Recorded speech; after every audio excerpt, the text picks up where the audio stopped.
شروع کرتا ہوں میں اللہ کے نام سے جو بڑا مہربان نہایت رحم کرنے والا ہے۔ وجاءت سیارۃ، اور آ گیا ایک قافلہ، پھر انہوں نے بھیجا اپنے پانی بھرنے والے کو، پس اس نے کنویں میں اپنا ڈول لٹکایا، کہنے لگا واہ واہ خوشی کی بات، یہ تو ایک خوبصورت لڑکا ہے۔ اور چھپا لیا انہوں نے یوسف کو سامان تجارت سمجھ کر، اور اللہ جاننے والا ہے جو کچھ وہ کر رہے ہیں۔ اور بیچ ڈالا یوسف کے بھائیوں نے یوسف کو چند حقیر درہموں کی قیمت کے بدلے میں، اور اس میں وہ بے رغبت ہو رہے تھے، اور جس شخص نے خریدا یوسف کو مصر سے، اس نے کہا اپنی بیوی سے کہ اچھا بنا اس کا ٹھکانہ، امید ہے کہ یہ ہمیں فائدہ دے گا، یا ہم اس کو بیٹا بنا لیں گے۔ اور اسی طرح سے ہم نے ٹھکانہ دیا یوسف کو سرزمین مصر میں، اور تاکہ ہم اس کو سکھلائیں خوابوں کی تعبیر دینے کا علم، اور اللہ غالب ہے اپنے کام پر، اور لیکن اکثر لوگ نہیں جانتے۔ اور جب پہنچے یوسف اپنی جوانی کی عمر کو، تو ہم نے دیا اس کو حکم، یعنی نبوت اور علم، اور اسی طرح سے ہم بدلہ دیتے ہیں نیک کام کرنے والوں کو۔ اور پھسلایا یوسف کو اس عورت نے جس کے گھر میں وہ تھے، اس کے نفس کے بارے میں، اور اس عورت نے بند کر دیے سارے دروازے، اور کہنے لگی آ جا، میں تجھی سے کہہ رہی ہوں۔ تو یوسف علیہ السلام نے فرمایا اللہ کی پناہ، بے شک وہ تیرا شوہر میرا مربی ہے، جس نے میرا ٹھکانہ اچھا بنایا، یقیناً ظالم کامیاب نہیں ہوتے۔ اور البتہ تحقیق کے اس عورت نے ارادہ کر لیا یوسف کا، اور یوسف نے بھی اس کا ارادہ کر لیا تھا اگر نہ دیکھ لیتے وہ اپنے رب کی برہان کو، اسی طرح تاکہ ہم دور کر دے اس سے برائی کو اور بے حیائی کو۔ بے شک یوسف ہمارے منتخبہ بندوں میں سے تھے۔ اور دونوں دوڑے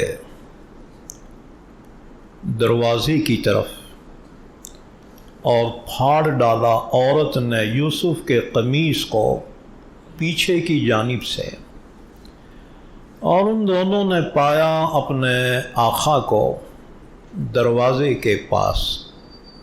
عورت کہنے لگی کیا سزا ہو سکتی ہے اس شخص کی جو آپ کے بیوی کے ساتھ برا ارادہ کرے، سوائے اس کے کہ اس کو جیل میں ڈال دیا جائے یا کوئی سخت تکلیف دی جائے۔ یوسف علیہ السلام نے فرمایا اسی عورت نے مجھ کو پھسلایا تھا میرے نفس کے بارے میں، اور اس عورت کے گھرانے کے ایک گواہ نے گواہی دی کہ اگر یوسف کا قمیص آگے سے پھٹا ہوا ہے تو عورت سچی اور یوسف جھوٹوں میں سے، اور اگر یوسف کا قمیص پیچھے سے پھٹا ہوا ہے تو عورت جھوٹی اور یوسف سچے۔ پھر جب عزیز مصر نے دیکھا یوسف کے قمیص کو پیچھے سے پھٹا ہوا تو کہنے لگا یقیناً یہ تم عورتوں کی مکاری ہے، بے شک تمہارا مکر تو بہت بڑا ہے۔ اے یوسف، اس سے نظر انداز کیجئے، اور اے عورت تو معافی مانگ لے اپنے گناہ کی، بے شک تو ہی خطا کار ہے۔ یہ سورہ یوسف ہے۔ آج سورہ یوسف کی آیت نمبر 19 سے لے کر آیت نمبر 29 تک پڑھی گئی ہیں۔ ان آیتوں کا ربط ان سے پہلی آیتوں سے یہ ہے کہ حضرت یوسف علیہ السلام کا واقعہ بیان کیا جا رہا تھا۔ اللہ نے اس واقعے کو بہترین واقعہ فرمایا، احسن القصص، بہترین واقعہ اسی اعتبار سے ہے کہ اس میں بڑی عبرتیں ہیں، بڑی ہدایتیں ہیں، اور خصوصاً رسول اللہ صلی اللہ علیہ وسلم کے لیے بڑی تسلی ہے، کیونکہ جو حالات یوسف علیہ السلام کے ساتھ ان کے بھائیوں کی وجہ سے پیش آئے تھے، تو رسول اللہ صلی اللہ علیہ وسلم کے ساتھ بھی ان کی اپنی برادری نے بڑی دشمنی کی۔ مکے کے مشرکین رسول اللہ صلی اللہ علیہ وسلم کے عزیز و اقارب تھے، آپ کی برادری تھی، آپ کے اہل خاندان تھے، لیکن انہوں نے رسول اللہ صلی اللہ علیہ وسلم کو بڑی تکلیفیں پہنچانی شروع کی تھی۔ حضور صلی اللہ علیہ وسلم کو اس بات پر بڑا رنج تھا کہ یہ تو میرے اپنے ہیں، اگر غیر کوئی تکلیف پہنچائے تو کوئی بات نہیں، یہ میرے اپنے ہیں، میرے عزیز ہیں، ایک ہی خاندان سے ہیں، لیکن یہ مجھے تکلیفیں پہنچا رہے ہیں، اللہ کے دین کی دعوت میں رکاوٹیں پیدا کر رہے ہیں۔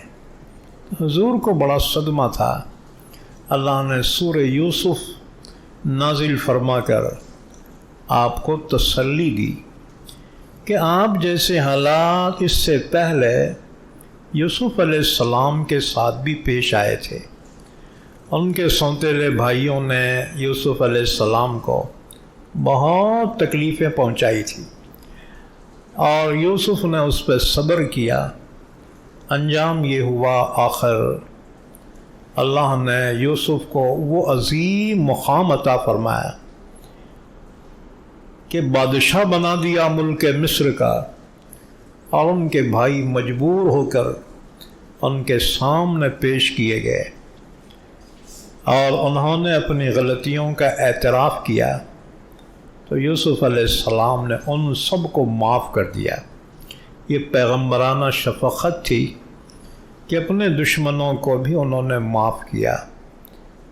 لہٰذا آپ صبر کیجئے، آپ بھی اپنی برادری پر ایک دن غالب آئیں گے، اور آپ کے سامنے وہ لوگ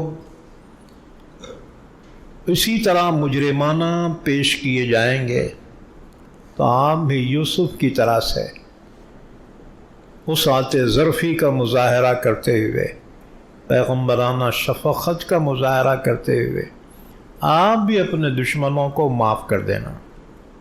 چنانچہ ویسی ہوا۔ 20 سال تک مکے والوں نے انتہائی تکلیفیں پہنچائی، کئی جنگیں لڑی۔ آخر جب مکہ فتح ہو گیا سن 8 ہجری میں، 20 سال کے بعد، تو رسول اللہ صلی اللہ علیہ وسلم کے سامنے وہی آپ کی برادری کے لوگ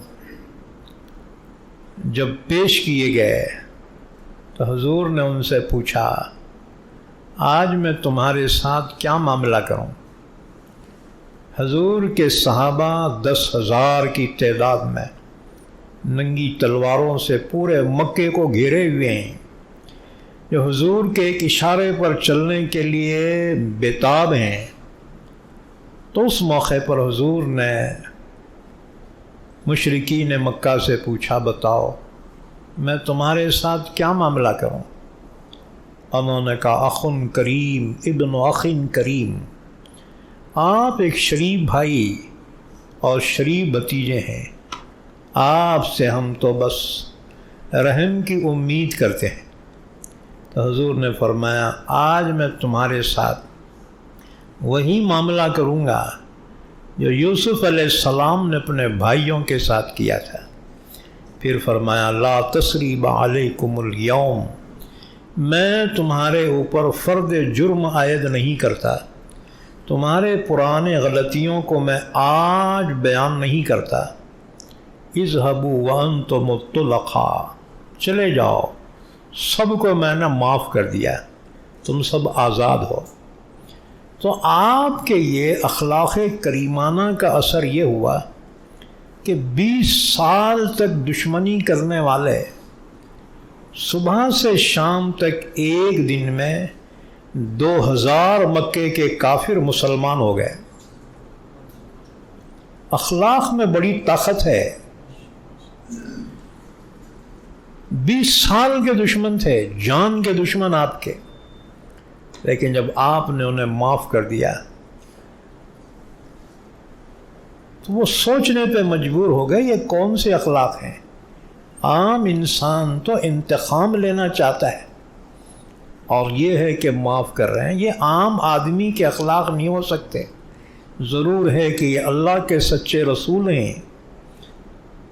تو ان سب نے کلمہ پڑھا، ایمان لائے۔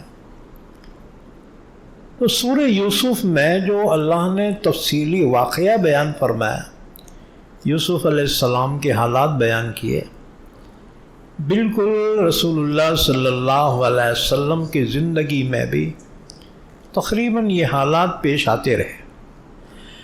تو اللہ نے آپ کی تسلی کے لیے یوسف علیہ السلام کا واقعہ بیان فرمایا۔ تو ہم جو ہے پچھلی آیتوں میں حضرت یوسف علیہ السلام کا واقعہ بیان کر رہے تھے، آگے اسی کی تفصیلات بیان کی جا رہی ہیں جو آیتیں ہم نے آج تلاوت کی۔ جیسا کہ ہم نے بیان کیا تھا کہ یوسف علیہ السلام کے بڑے 10 بھائی سونتیلے تھے اور یوسف علیہ السلام کا حقیقی بھائی چھوٹا بنیامین تھا۔ تو وہ 10 سونتیلے بھائیوں کو یوسف علیہ السلام سے حسد ہوا اور کسی طرح سے والد سے آپ کو لے کر چلے گئے اور پہاڑ کی وادی میں لے جا کر یوسف علیہ السلام پہ تشدد کیا اور ایک اجاڑ کنویں میں یوسف علیہ السلام کو ڈال دیا۔ یہاں تک تو واقعہ بیان کیا گیا تھا، کنویں میں ڈال دیا۔ ہم نے تفصیلات بیان کی تھی کہ انہوں نے یوسف علیہ السلام کا قمیص نکالا۔ اس وقت یوسف علیہ السلام کی عمر 7 سال کی تھی اور دوسری روایت میں ہے 13 سال کی تھی۔ بہرحال آپ معصوم بچے تھے۔ یہ بڑے سونتیلے بھائیوں نے آپ کا قمیص نکالا اور آپ کے ہاتھ رسی سے باندھ دیے، ڈول میں بٹھا کر کنویں میں اتارا اور جب آدھے تک چلے گئے اوپر سے رسی کاٹ دی، دھڑام سے نیچے آ رہے ہیں یوسف۔ اللہ نے جبرائیل کو حکم دیا، جبرائیل جا میرے یوسف کو گرنے سے بچا لے۔ آپ بتاؤ یہاں سے گرنے میں کتنا ٹائم لگتا جی؟ چند سیکنڈ میں گرتا آدمی زب بول کے۔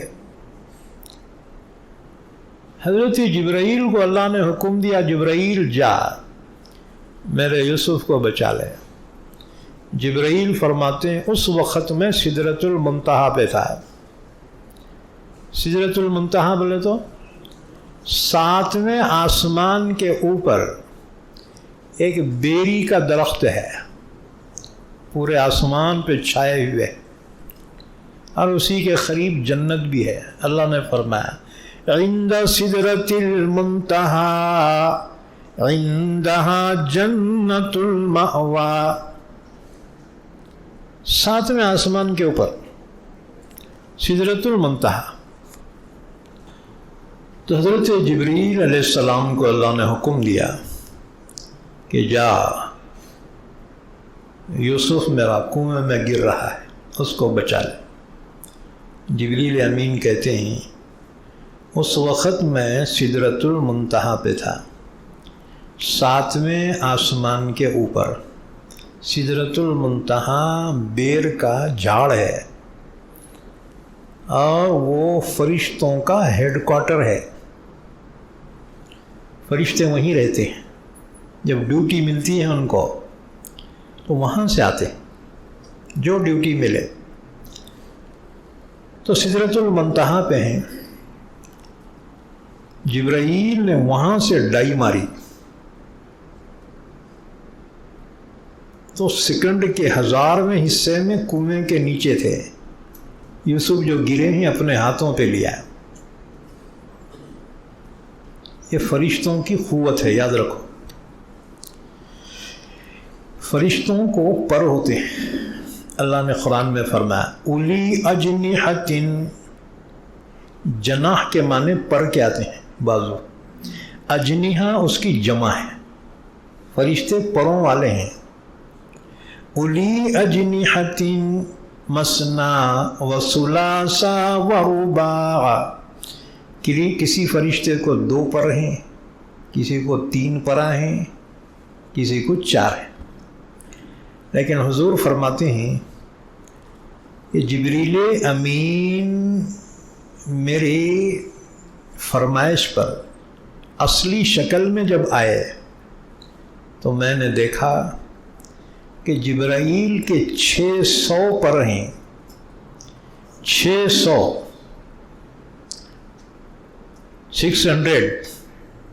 600 پر ہیں،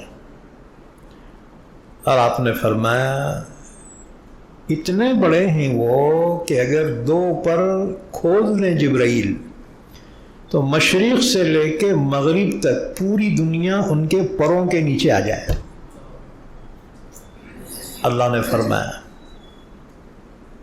قرآن کریم کو اللہ کی جانب سے لے کر حضور کے قلب مبارک پر جو نازل کیا وہ جبریل امین ہے، شدید القوہ، بہت قوت والے ہیں۔ تو حضرت جبریل امین نے وہاں سے ڈائی ماری۔ کتنا فاصلہ ہے؟ 7ویں آسمان سے زمین کا فاصلہ کتنا ہے؟ ایک مرتبہ رسول اللہ صلی اللہ علیہ وسلم تشریف فرمائے، صحابہ کرام موجود ہیں، اتنے میں بادل گزرا، بادل۔ حضور نے فرمایا جانتے ہو یہ کیا ہے؟ صحابہ نے کہا رسول اللہ تو مزن یعنی بادل ہے۔ حضور نے فرمایا اچھا، کیا تم جانتے ہو زمین سے آسمان تک کتنی مسافت ہے، کتنا ڈسٹنس ہے؟ صحابہ نے کہا اللہ و رسولہ اعلم، اللہ اس کے رسول ہی جانتے ہیں، ہمارے کو نہیں معلوم۔ حضور نے فرمایا زمین سے آسمان تک فاصلہ 500 سال کی مسافت کا ہے، یعنی سائنسدانوں کے راکٹاں 500 سال تک اڑتے رہے تو پہلے آسمان کو ٹچ کریں گے۔ یہ سورج چاند وغیرہ سب نیچے ہی ہے، یہ فوکساں نیچے ہیں، اور سیریلاں بھی جو ہے نا جتنے ہیں نا ستارے چھوٹے چھوٹے، یہ سیریل ہیں وہ، اور بڑے بڑے فوکساں ہیں، تو یہ سب آسمان کے نیچے ہیں، یہ آسمان اس پہ بہت اونچا ہے۔ تو حضور نے فرمایا زمین سے آسمان تک کا فاصلہ 500 سال کی مسافت کا ہے۔ پھر فرمایا پہلے آسمان سے دوسرے آسمان کا فاصلہ اتنا ہی ہے، 500 سال کی مسافت۔ ہر دو آسمان کے بیچ کا فاصلہ اتنا ہی ہے، یعنی 500 سال کی مسافت۔ تو اب جو ہے 7 پنجے 35، 3500 سال کی مسافت ہے، اور یہ نیچے کے 500 پکڑو، کتنے ہوتے ہیں؟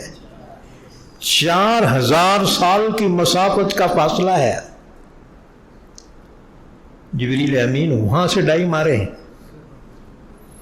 سدرۃ المنتہا سے، تو 1 سیکنڈ کے 1000ویں حصے میں کنویں میں تھے، اور یوسف کو اپنے ہاتھ پہ لیا۔ جبریل امین سے پوچھا گیا کہ اتنی اسپیڈ آپ نے دکھائی، ہاں یہ ہائی اور سپر اسپیڈ ہے یہ، تو اتنی اسپیڈ آپ نے اپنی زندگی میں بتائی، اور کتنی مرتبہ یہ اسپیڈ سے آپ آئے؟ تو جبرائیل نے کہا 4 مرتبہ۔ 4 مرتبہ میں نے اپنی زندگی میں اتنی سرعت رفتار، اتنی اسپیڈ سے میں نے دکھائی ہے۔ پوچھا گیا ہر کون کون سے مرتبہ؟ گزشتہ میں نے کہا تھا آئندہ میں بیان کروں گا، تو وعدہ پورا کر کے آج بیان کر رہا ہوں۔ 4 مرتبہ جبرائیل نے اتنی تیزی بتائی۔ پہلی مرتبہ اس وقت جب جو ہے ابراہیم خلیل اللہ علیہ السلام کو آگ میں ڈالا جا رہا تھا، منجنیخ یعنی گوپن پہ بٹھا کر ابراہیم علیہ السلام کو آگ میں جھونکا گیا۔ تو اللہ نے جبرائیل کو حکم دیا، جبرائیل جا، میرا خلیل آگ میں گر رہا ہے، اس سے پہلے آگ کو بجھا دے۔ جبرائیل کہتے ہیں میں سدرۃ المنتہا پہ تھا، اللہ کا حکم آیا، وہاں سے میں نے ڈائی ماری، سیکنڈ کے 1000ویں حصے میں، پل جھپکنے میں، اور میں نے اس آگ کو بجھا دیا جس کے بیچ میں ابراہیم کو گرنا تھا۔ بس اتنی ایریے کی آگ بجھ گئی، باقی آگ اطراف کی جل رہی تھی۔ تو کہا 1 مرتبہ تو یہ۔ دوسری مرتبہ جب ابراہیم علیہ السلام کو اللہ نے حکم دیا اپنے اکلوتے بیٹے کی قربانی پیش کرو، مینا کے منحر میں لے گئے اور لٹایا، چھری ہاتھ میں لی اور اللہ کا نام لے کر چھری چلانے لگے۔ اللہ نے جبرائیل کو حکم دیا، جبرائیل جا، جنت سے مینڈھا لے جا اور ابراہیم کے چھری کے نیچے سے اسماعیل کو ہٹا لے اور چھری کے نیچے مینڈھا رکھ دے۔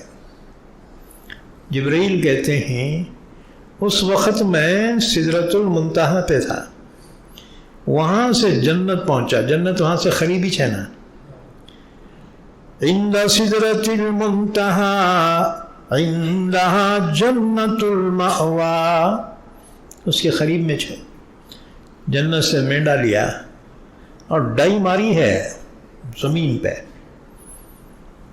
ادھر بڑے میاں جوش میں آ کے چھری چلا رہے ہیں اللہ کی محبت میں۔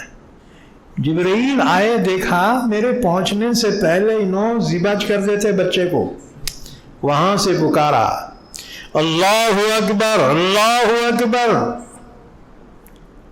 حضرت ابراہیم نے دیکھا ابراہیم نے کہا لا الہ الا اللہ واللہ اکبر، ایک بیٹا کیا 1000 بیٹے قربان کر دو، اللہ سب سے بڑا ہے، اللہ کے سوا کوئی معبود نہیں۔ چھری کے نیچے سے اسماعیل نے جواب دیا اللہ اکبر وللہ الحمد، ایک جان کے 1000 جان اللہ کی راہ میں قربان، کہ اللہ سب سے بڑا ہے۔ یہ کلمات اللہ کو بہت پسند آئے۔ امت محمدیہ کو حکم دیا گیا کہ بقرعید کے موقع پر 5 دن تک 9 ذی الحجہ کے فجر سے 13 ذی الحجہ کے عصر تک ہر فرض نماز کے بعد اس کو پڑھنا ایک مرتبہ واجب ہے۔ اللہ اکبر اللہ اکبر لا الہ الا اللہ اللہ اکبر اللہ اکبر وللہ الحمد۔ بہرحال جبریل آئے اور یہ حضرت جو ہے چھری بہت تیز چلا رہے، جوش میں آ کے چھری کو پکڑ کے نیچے سے ہٹا دیا اور مینڈا لگا دیا وہاں۔ ابراہیم علیہ السلام نے جب محسوس کیا کہ چھری چل گئی، خون کے چھینٹے جب اڑے ہیں، اللہ کا شکر ادا کرتے ہوئے جب آنکھ کھولی ہے تو دیکھا کہ وہاں تو بجائے اسماعیل کے مینڈا ذبح پڑا ہے۔ وَفَدَيْنَاهُ بِذِبْحٍ عَظِيمٍ، ہم نے ذبح عظیم کا فدیہ دیا اسماعیل کے بدلے میں۔ تو جبرائیل نے کہا یہ دوسری مرتبہ تیز رفتاری کا مظاہرہ کیا، اور تیسری مرتبہ یوسف علیہ السلام کے لیے، اور چوتھی مرتبہ جنگ احد میں جب مشرکین نے اللہ کے نبی پر وار کیا، ایک کافر جس کا نام ابن قمیہ تھا، حضور صلی اللہ علیہ وسلم پہ بڑا پتھر لے کے جو مارا ہے، تو حضور ہیلمٹ پہنے ہوئے تھے، اسے عربی میں خود کہتے ہیں، خود جنگی لباس ہوتا ہے نا، زرہ اور خود بچاؤ کے لیے، تو حضور ہیلمٹ پہنے ہوئے تھے۔ تم لگے موٹر سائیکل چلاتے ہیلمٹ سنت ہے کیا؟ موٹر سائیکل کے واسطے نہیں تھی، وہ میدان کارزار میں تھی وہ، ہاں جی۔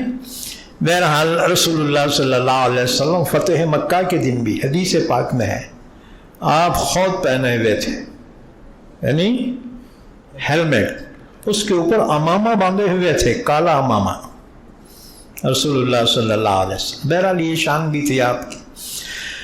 تو رسول اللہ صلی اللہ علیہ وسلم پر غزوہ احد میں ابن قمیہ نے اٹھا کے جو پتھر مارا ہے تو ہیلمٹ ٹوٹ گئی حضور کی، اور یہ دندان مبارک نیچے کے 2 دانت حضور کے ٹوٹ گئے، اور یہ خود کی جو کڑیاں ہوتی تھی ہیلمٹ میں اس زمانے میں جنگ میں، تو وہ کڑیاں حضور کے رخساروں میں دھس گئی۔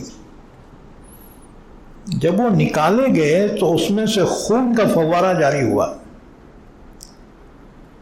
جبریل امین کہتے ہیں اس وقت میں سدرۃ المنتہا پہ تھا، میں جانتا تھا کہ کوئی قوم اپنے نبی کا جب خون بہاتی ہے، وہ خون کا خطرہ زمین پہ گرتا ہے، اللہ کا غضب جوش میں آتا ہے اور اس قوم کو تباہ کر دیا جاتا ہے۔ تو میں سدرۃ المنتہا پہ تھا، حضور کے جو ہے وہ خون کا جب قطرہ گرنے لگا، میں وہاں سے ڈائی مارا، قطرہ زمین پہ گرنے سے پہلے میں نے اس کو تام لیا۔ پھر حضور کی کیفیت یہ تھی، اپنا خون زمین پہ گرنے نہیں دیتے تھے، بلکہ وہ خون اپنے چہرے پہ مل لیتے تھے، اور فرما رہے تھے اللہ اس قوم کو کیسے ہدایت دے گا جو اپنے نبی ہی کو زخمی کر دیتی۔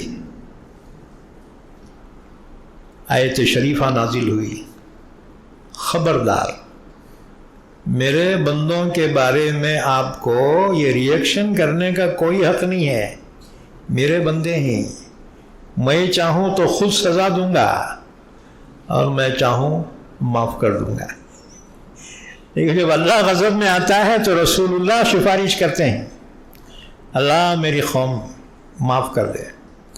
اور جب حضور کو ٹینشن آ گیا، جلال آ گیا، تو اللہ تعالیٰ نے فرمایا خبردار. ہاں جی، جیسے تمہارا بیٹا پوترے پہ غصہ ہو رہا نا، کیسا تڑپ کے بولتے خبردار جو میرے بچے کا، ارے بچہ اس کا ہے بھائی، تو میرے بیچ میں پڑ رہا. ہاں جی، یہ رحمت ہے. اللہ کا شکر ہے ہم دو رحمتوں کے بیچ میں، ایک اللہ کی رحمت ہے، دوسرے نبی کی رحمت. فَبِمَا رَحْمَةٍ مِّنَ اللَّهِ لِنْتَ لَهُمْ، یہ اللہ کی مہربانی ہے نبی آپ پر، آپ اپنی امت کے لیے رحم دل واقع ہوئے. وَلَوْ كُنْتَ فَضًّا غَلِيظَ الْقَلْبِ لَانفَضُّوا مِنْ حَوْلِكَ، اگر آپ سخت دل ہوتے، سخت زبان ہوتے، تو یہ لوگ تو کبھی کے بھاگ جاتے. جو پروانہ وار آپ پہ نچھاور ہو رہے ہیں صحابہ، آپ کی رحمت نے ان کو آپ کا بنائے رکھا ہے. بہرحال تو جبریل امین نے 4 مرتبہ تیز رفتاری کا مظاہرہ فرمایا. تو حضرت یوسف علیہ السلام کو ان کے بھائیوں نے جب کنویں میں ڈالا ہے، تو حضرت جبریل امین ان کے گرنے سے پہلے پہنچ گئے، ان کو اپنے ہاتھوں پہ لیا. اندر ایک چٹان تھی، کنویں کے اندر چٹان تھی ایک پتھر کی، اس پر آپ کو بٹھایا. آپ کے گلے میں ایک جو ہے نلکی کی شکل میں، اس میں وہ جھبا تھا رکھا ہوا جو حضرت ابراہیم علیہ السلام کو جب آگ میں ڈالا گیا تھا تو جبرائیل جنت سے لائے تھے. وہ جبہ ابراہیم علیہ السلام کو پہنایا تھا. ابراہیم علیہ السلام کے بعد وہ جبہ ان کے بیٹے اسحاق علیہ السلام کو پہنچا. اسحاق علیہ السلام کے بعد وہ جبہ ان کے بیٹے یعقوب علیہ السلام کو پہنچا، اور یعقوب علیہ السلام نے اس کو ایک نلکی میں رکھ کے یوسف کے گلے میں ڈال دیا. جبرائیل کو معلوم تھا، جبرائیل نے نکالا، آپ کو پہنایا، اور کنویں میں اعلان کر دیا جو بھی سانپ بچھو کیڑے مکوڑے تھے، سنو رے، کنویں میں آج اللہ کا نبی موجود ہے، خبردار کوئی اپنے بلوں سے باہر نہ نکلے. اگر کسی نے گستاخی کی تو اللہ کی جانب سے اسے سخت سزا دی جائے.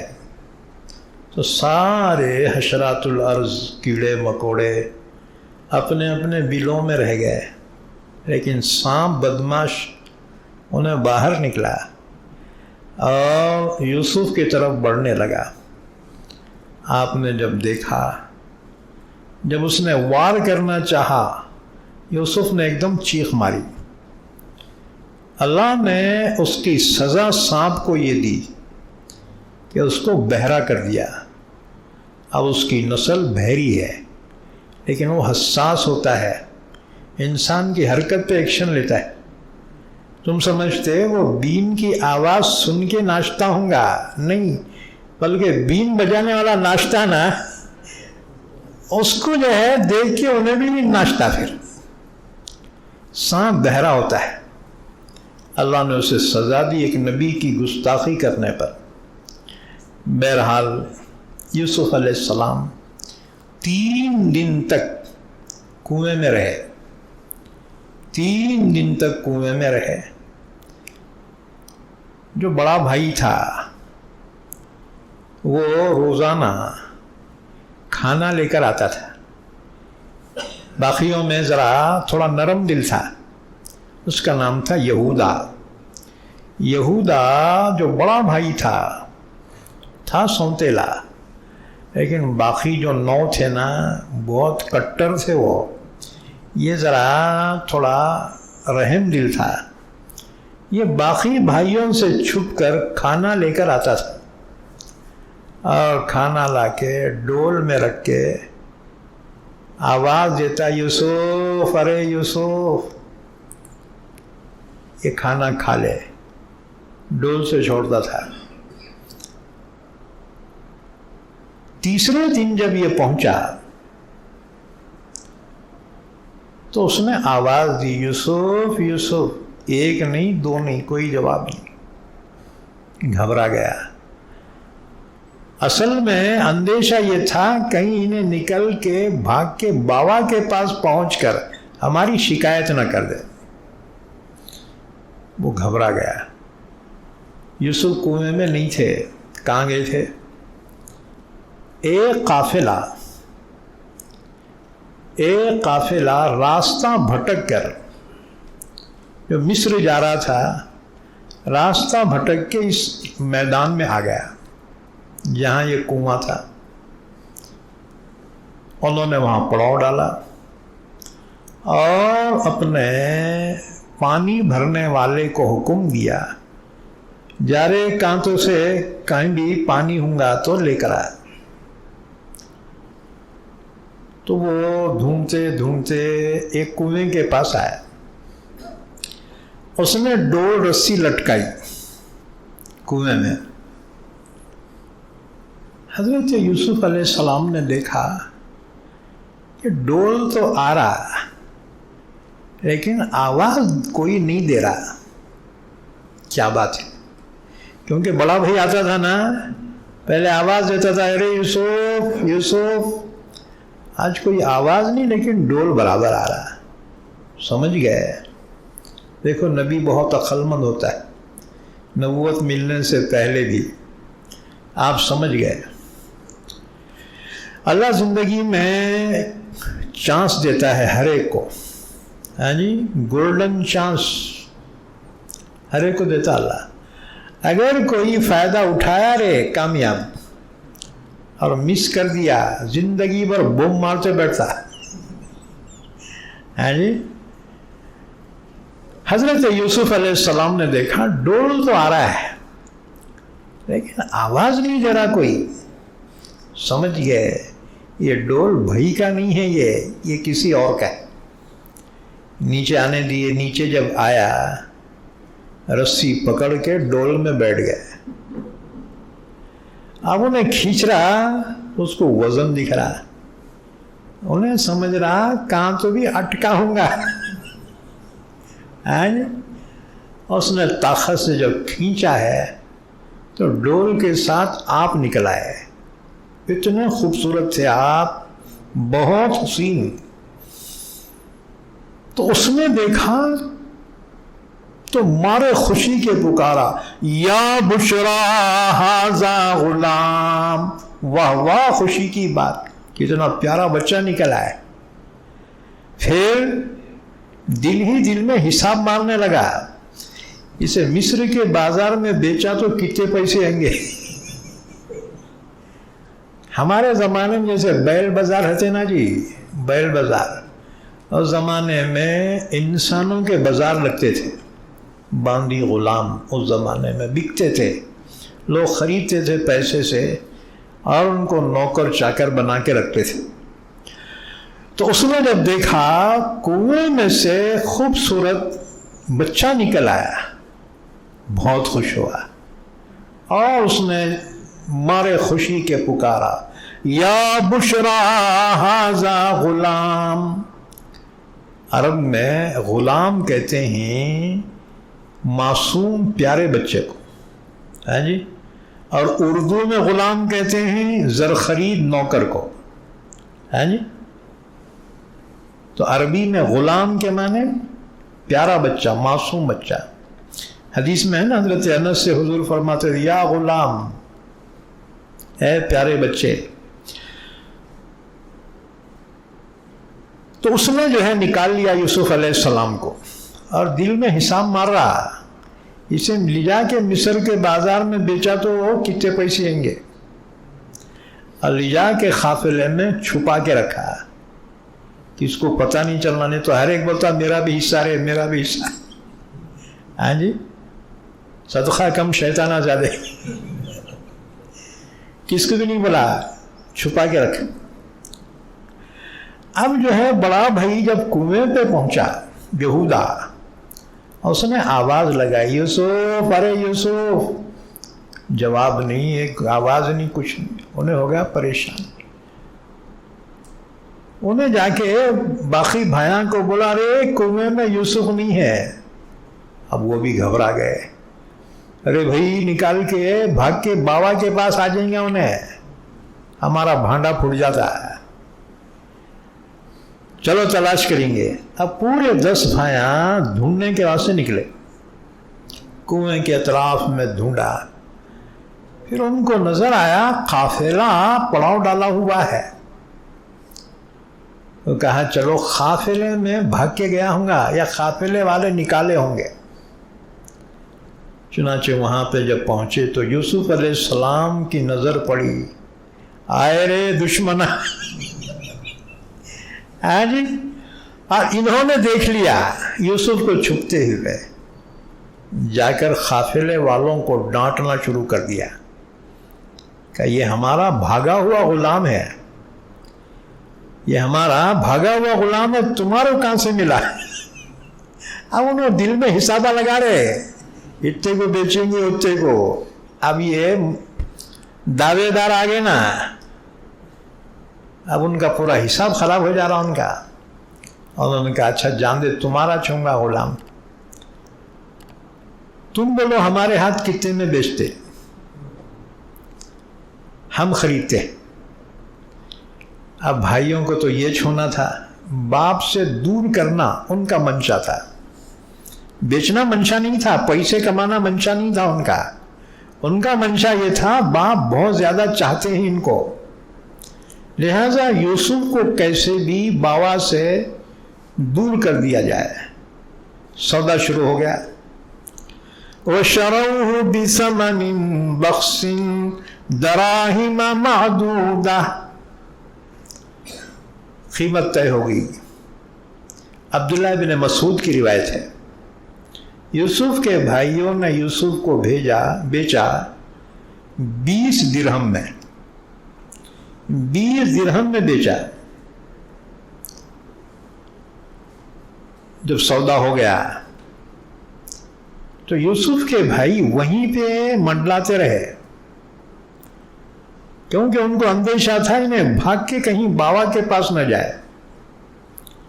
قافلے والوں سے کہا دیکھو اس کو بھاگنے کی بہت عادت ہے، تمہارے ہاتھ سے نکل کے بھاگ جائیں گا، اس کو ذرا رسیاں سے بندھو، اس کو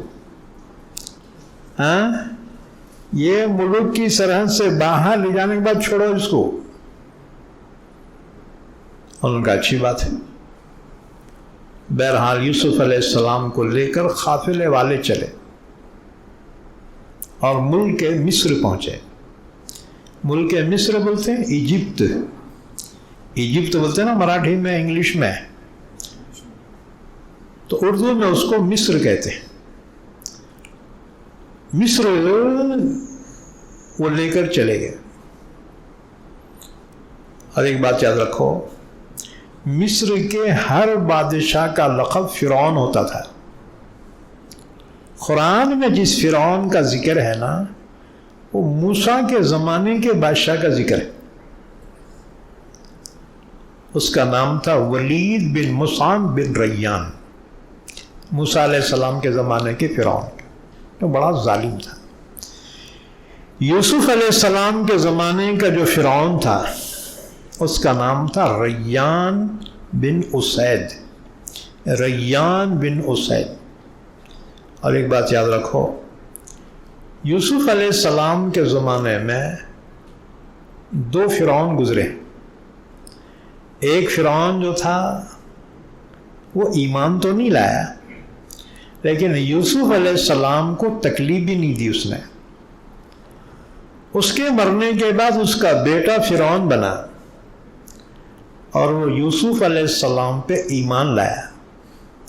صرف ایمان ہی نہیں لایا بلکہ اس نے مصر میں اسلامی قانون جاری کیا۔ یوسف علیہ السلام کی برکت سے ملک مصر دارالاسلام بن گیا، اور اس نے باضابطہ تخت و تاج یوسف علیہ السلام کے حوالے کیا اور خود گوشہ نشین ہو گیا۔ نامینل تھا وہ، اصل حکومت یوسف علیہ السلام کی ہوئی، اور وہ فرعون ایمان لایا۔ اور جس فرعون کا ذکر قرآن میں ہے وہ موسیٰ علیہ السلام کے زمانے کا فرعون ہے جو کافر تھا اور خدائی کا دعویٰ کیا تھا. اللہ نے واقعہ بیان فرمایا وَجَاءَتْ سَيَّارَةٌ اور آ گیا ایک قافلہ فَأَرْسَلُوا وَارِدَهُمْ انہوں نے بھیجا پانی لانے والے کو. پانی لانے والے کو، پانی بھرنے والے کو سقا کہتے ہیں، سقا. اور ہمارے دکن میں اسے بولتے تھے بہشتی. بہشتی اصل ہے وہ، لیکن بھشتی ہو گیا بعد میں. ہاں جی، بھشتی وہ خاندان والے بھی ہیں علاقے میں دکن کے. تو قرآن نے کہا فَأَرْسَلُوا وَارِدَهُمْ انہوں نے بھیجا اپنے پانی لانے والے کو. فَأَدْلَىٰ دَلْوَهُ اس نے کنویں میں ڈول لٹکایا. کون؟ وہ پانی بھرنے والا. اس کا نام تھا مالک بن وار. مالک بن وار یہ رہنے والا تھا مدین کا. مدین بولا تو جارڈن میں ہے. مدین کا رہنے والا تھا مالک بن وار. اس نے ڈول لٹکایا. فَأَدْلَىٰ دَلْوَهُ دلو کہتے ہیں ڈول کو. فَأَدْلَىٰ دَلْوَهُ اس نے ڈول لٹکایا کنویں میں. جیسے کھینچا یوسف علیہ السلام رسی پکڑ کے اس میں لٹک کے اوپر آ گیا. قَالَ يَا بُشْرَىٰ هَٰذَا غُلَامٌ کہنے لگا واہ واہ خوشی کی بات کہ یہ تو خوبصورت لڑکا نکل آیا. رسول اللہ صلی اللہ علیہ وسلم نے فرمایا، حضرت انس کی روایت ہے، حاکم نے بھی اس کو بیان کیا ہے.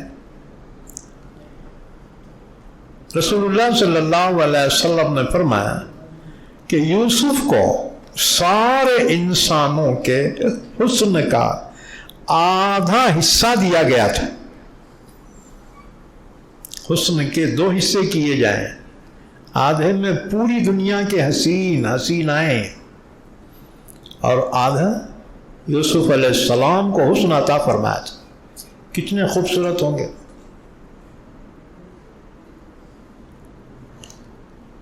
تو آپ کو نکالنے والا مالک بن وار. جیسی ڈول میں یوسف آئے اوپر اٹھا کے تو رکھ دیا اور خوشی کے مارے پکارا. قال یا بشرا ھذا غلام کا واہ واہ خوشی کی بات، یہ تو خوبصورت لڑکا نکل آیا. وَأَسَرُّوهُ بِضَاعَةً اور چھپا لیا انہوں نے یوسف کو سامان تجارت سمجھ کر. بضاعہ سامان تجارت سمجھ کے کہ اس کو لے جا کے مصر میں بیچیں گے تو بہت قیمت ہوں گی، فائدہ بہت ہوگا. واللہ علیم بما یعملون اللہ جاننے والا ہے جو کچھ وہ کر رہے ہیں. بہرحال آگے فرمایا وَشَرَوْهُ بِثَمَنٍ بَخْسٍ دَرَاهِمَ مَعْدُودَةٍ اور یوسف کے بھائیوں نے یوسف کو بیچ ڈالا چند حقیر درہموں کی قیمت کے عوض. وہ حقیر کتنے تھے؟ 20 درہم. اچھا ایک روایت اور سن لو. علامہ بغوی نے روایت بیان کی ہے کہ یوسف علیہ السلام میں جو یہ حسن تھا ان کی دادی حضرت سارہ علیہ السلام سے منتقل ہو کر آیا تھا. حضرت سارہ ابراہیم علیہ السلام کی دوسری بیوی تھی نا، ان سے حضرت اسحاق علیہ السلام پیدا ہوئے تھے. اسحاق علیہ السلام کے بیٹے یعقوب علیہ السلام، یعقوب علیہ السلام کے بیٹے یوسف علیہ السلام. تو یوسف علیہ السلام میں جو حسن آیا ان کی دادی یعنی پردادی حضرت سارہ سے منتقل ہو کر آیا. حضرت سارہ اتنی حسین و خوبصورت تھی کہ کل حسن کا چھٹا حصہ اللہ کی طرف سے ان کو عطا ہوا تھا.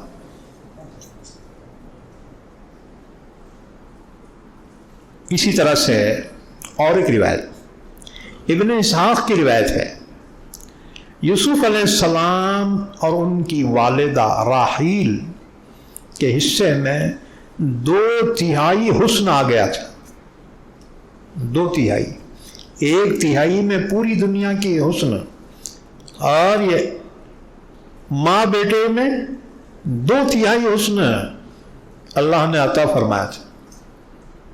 بہرحال اماں خوبصورت ہے تو بچے بھی خوبصورت ہوتے ہیں. ہاں جی، اسی لیے لوگ ہم مرتے ہیں.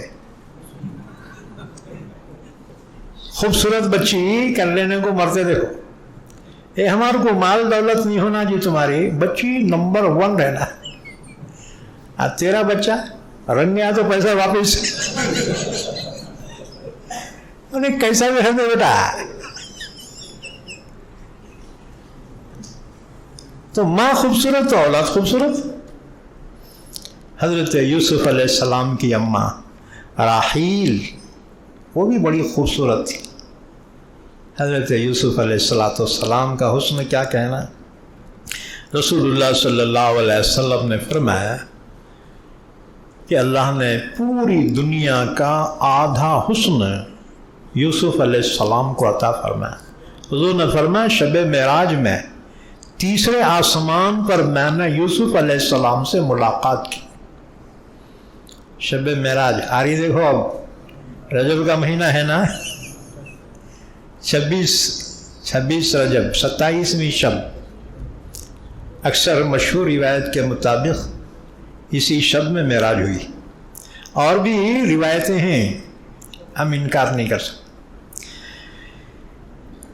تو اللہ تعالیٰ نے فرمایا وَشَرَوْهُ بِثَمَنٍ بَخْسٍ دَرَاهِمَ مَعْدُودَةٍ، اور یوسف کے بھائیوں نے یوسف کو بیچ ڈالا چند حقیر درہموں کی قیمت کے عوض میں.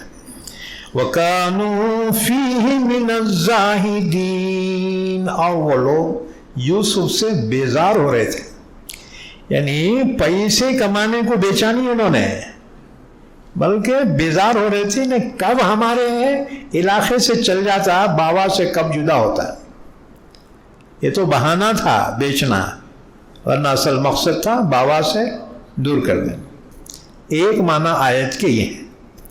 دوسرے معنی یہ وَكَانُوا فِيهِ مِنَ الزَّاهِدِينَ، یوسف کی قیمت سے یہ ناواقف تھے، نادان تھے. کس کو بیچ رہے ہیں؟ ایک وقت کے ہونے والے نبی کو بیچ رہے ہیں. کم وقتوں نے بیچا تو کتنے میں؟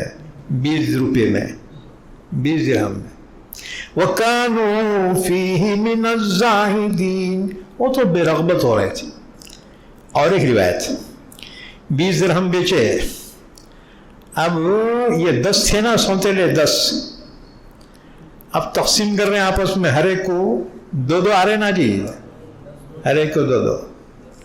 اب وہ 9 تو لیے، بڑے کا جب حصہ دینے لگے، بھیا تو بھی لے رہے، بلا ہٹ میں نہیں دیتا.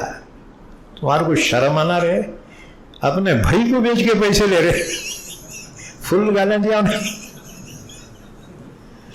لیکن اکیلا کیا کر سکتا تھا؟ 9 تھے وہ، میجورٹی ان لا. ہے جی، جمہوریت اسی کو بولتے ہیں. ایک طرف 9 بے وقوف ہیں، ایک طرف یہ کا خل بند. کس کی مانی جاتی ہے؟ 9 کی. وہی چل رہا ہے، اندھا پیچھے کتا کھائے، آٹا بچتا نہیں ہے. اللہ سے دعا کرو اللہ تعالیٰ کوئی عادل حاکم عطا فرما دے، ظالموں کے ظلم سے اللہ حفاظت فرمائے. یہ ان کا قصور نہیں ہے، یہ ہمارا قصور ہے. یہ ہمارے گناہ ہیں جو ہمارے سر پہ جوتے بن کے پڑ رہے ہیں. حضور نے فرمایا اعمالکم اعمالکم، تمہارے حاکم تمہارے اعمال ہیں. تم جیسا عمل کرو گے نا، ویسی اللہ حاکم تم پہ مسلط کرے گا. تو فرمایا وَكَانُوا فِيهِ مِنَ الزَّاهِدِينَ، وہ تو یوسف سے بیزار ہو رہے تھے۔ اس کے بعد آگے فرمایا وَقَالَ الَّذِي اشْتَرَاهُ مِن مِّصْرَ لِامْرَأَتِهِ أَكْرِمِي مَثْوَاهُ عَسَىٰ أَن يَنفَعَنَا أَوْ نَتَّخِذَهُ وَلَدًا۔ اب یہ قافلے والے یوسف علیہ السلام کو لے کر چلے، ملک مصر میں پہنچے۔ اس زمانے میں ملک مصر کی اکانومی جو تھی نا بہت ہی اسٹرانگ تھی، بڑا مال والوں کا ملک تھا وہ ملک مصر۔ تو قافلے والے یوسف کو لے کر ملک مصر پہنچے، اور ملک مصر کا جو کیپٹل تھا، پائے تخت، اس شہر میں ایک مقام تھا جہاں پر انسانوں کی خرید و فروخت ہوتی تھی، باندی اور غلام وہاں بکتے تھے۔ وہاں لے جا کر مالک بن وار نے یوسف علیہ السلام کو ایک چبوترے پہ بٹھایا، اور اس نے اعلان کیا کہ یہ عبرانی اور کنانی غلام ہے، یہ برائے فروخت ہے، جس کو خریدنا ہے قیمت لگاؤ، لیکن فائنل ہمارے ہاتھ میں ہے، تم بولی لگاؤ۔ جیسے بیٹ میں ہوتا نا، یہ بیٹ ہوتی نا جی، صبح صبح عورت بولی لگانی شروع ہو گئی۔ اب جب مصر کے لوگوں کو معلوم ہوا ارے بڑا خوبصورت بچہ، خوبصورت غلام بکنے کے لیے بازار میں آیا ہے، بس پھر کیا تھا، لوگ تو یوسف کو دیکھنے کے لیے اڑی پڑ گئے، بھیڑ لگ گئی۔ مالک بن وار نے کہا بولی اور بڑھاؤ، جس پہ ہم راضی ہوں گے اس کو ہم چھوڑ دیں۔ اب بڑھتی رہی بولی۔ اب ہر ایک یہ چاہتا تھا میں خریدوں، ہر ایک کی تمنا تھی۔ ایک بڈھی بھی آ گئی یوسف کو خریدنے کے واسطے۔ لوگاں بولے تو کہاں جا رہی؟ اس نے کہا وہ یوسف کو خریدنے کو۔ لوگاں بولے تیرا دماغ خراب ہو گیا، وہاں تو بڑے بڑے مالدار سردار، بڑے بڑے وزیراں خریدنے کو آئے ہیں، قیمت بہت زیادہ ہے، اور تو بڈھی کیا خریدتی تو یہ؟ کہنے لگی اتنا میں بھی جانتی ہوں، لیکن میں یہ چاہتی ہوں کم سے کم یوسف کے خریداروں میں میرا نام بھی آ جائے۔ ہے جی، ہم وہ قربانیاں پیش نہیں کر سکتے جو صحابہ نے کی ہیں، لیکن کم سے کم ہمارا نام ان کی فہرست میں تو آ جائے۔ ہے جی، اپنی حیثیت کے مطابق دین کے لیے قربانی دو۔ حق ادا نہیں کر سکتے، وہ صحابہ کر گئے قربانی کا حق ادا، لیکن ہم کم سے کم اس صف میں تو شامل ہو جائیں، اس جماعت میں تو شامل ہو جائے۔ بہرحال بولی لگنی شروع ہو گئی۔ اب مالک بن وار جو تھا انہیں چھوڑنے کو تیار نہیں، کہا ہار بڑھاؤ۔ آخر لاسٹ جو پہنچی ہے قیمت یوسف کی کہ ایک ترازو میں، ترازو بولے تو آج کے الیکٹرانک نہیں تھے، دو پلڑے والے ترازو کا، ایک پلڑے میں یوسف کو بٹھایا جائے، دوسرے پلڑے میں یوسف کے وزن کے برابر سونا رکھا جائے۔ سونا بولے تو کھانا سونا نہیں، چاندی سونا۔ ہاں جی، کہ یوسف کے وزن کے برابر سونا رکھا جائے، پھر سونا نکالے، پھر یوسف کے وزن کے برابر چاندی رکھی جائے، پھر چاندی نکالو، پھر یوسف کے وزن کے برابر مشک رکھا جائے، مشک اتنا رہتا نا جی، مشک کتنے کو تولا رہتا ہے؟ تھرڈ کلاس جو ہے نا کم سے کم 10,000 روپے تولا رہتا ہے۔ تو مجھ سے ہماری اتر والے 20 روپے شیشی دے رہے مصحف، 20 روپے کی شیشی، صحیح ہے، جیسے روح ویسے فرشتے، تیری حیثیت ہوتی ہے 20 روپے کی بیٹا۔ ہاں جی، مشک اصلی یوسف کے وزن کے برابر مشک رکھا جائے، پھر وہ مشک نکالا جائے، پھر یوسف کے وزن کے برابر ریشم کا کپڑا رکھا جائے۔ ریشم سمجھتے نا، دنیا میں سب سے قیمتی کپڑا ہے یہ۔ ریشم کے کیڑے رہتے نا، ان کے لعاب سے ریشم بنتا ہے اور اس سے وہ بنتا ہے دنیا کا مہنگا ترین کپڑا۔ کون لوگ رکھتے یہ؟ کون پہنتے؟ جن کے تجوری میں رکھنے کو گڈیاں کی جگہ نہیں ہے، ہاں جی، ایسے لوگ پہنتے ہو۔ لیکن حضور نے فرمایا میری امت کے مردوں کے لیے اللہ نے سونے کا استعمال اور ریشم کا استعمال حرام قرار دیا۔ عورتیں پہن سکتی ہیں ریشم کا کپڑا اور سونا اور زیورات۔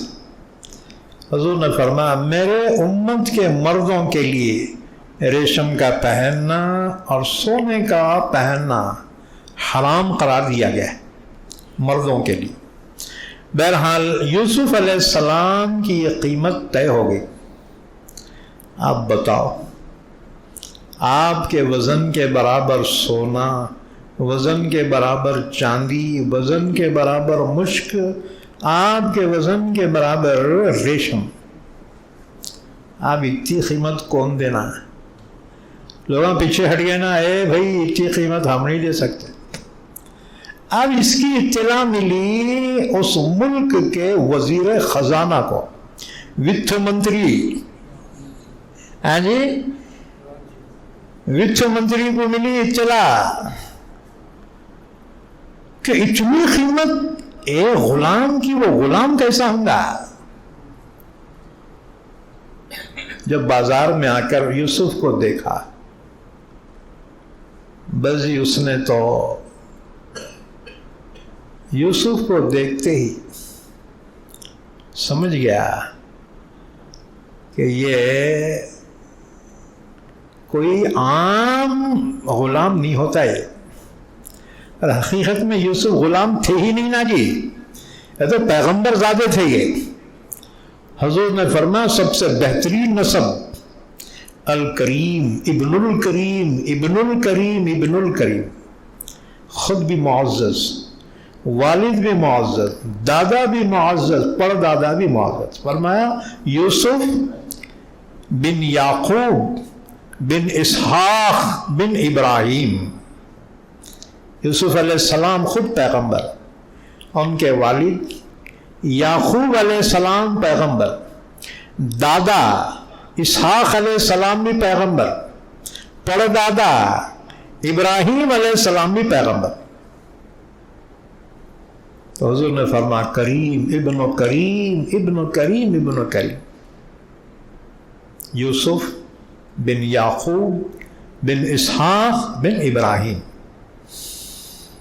تو عزیز مصر سمجھ گیا یہ کوئی عام غلام نہیں ہوتا۔ چنانچہ اس نے یوسف علیہ السلام کی منہ مانگی قیمت دے کر آپ کو خرید لیا، اور آپ کو لے کر اپنے گھر آیا۔ اس کا گھر بولے تو محل تھا، یاد رکھو مصر کے بادشاہ کا نائب تھا، یہ نائب سلطنت تھا۔ وزیر خزانہ تھا اور اس کا لقب عزیز مصر تھا، عزیز مصر۔ اچھا، جیل کا پورا نظام وہ بھی اسی کے تحت میں تھا،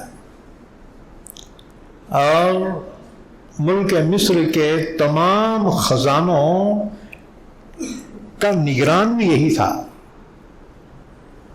بادشاہ کے بعد سب سے زیادہ بڑا عہدہ عزیز مصر کا تھا، اور یہ عزیز مصر تھا جس نے یوسف کو خریدا تھا۔ اس کا نام کیا تھا؟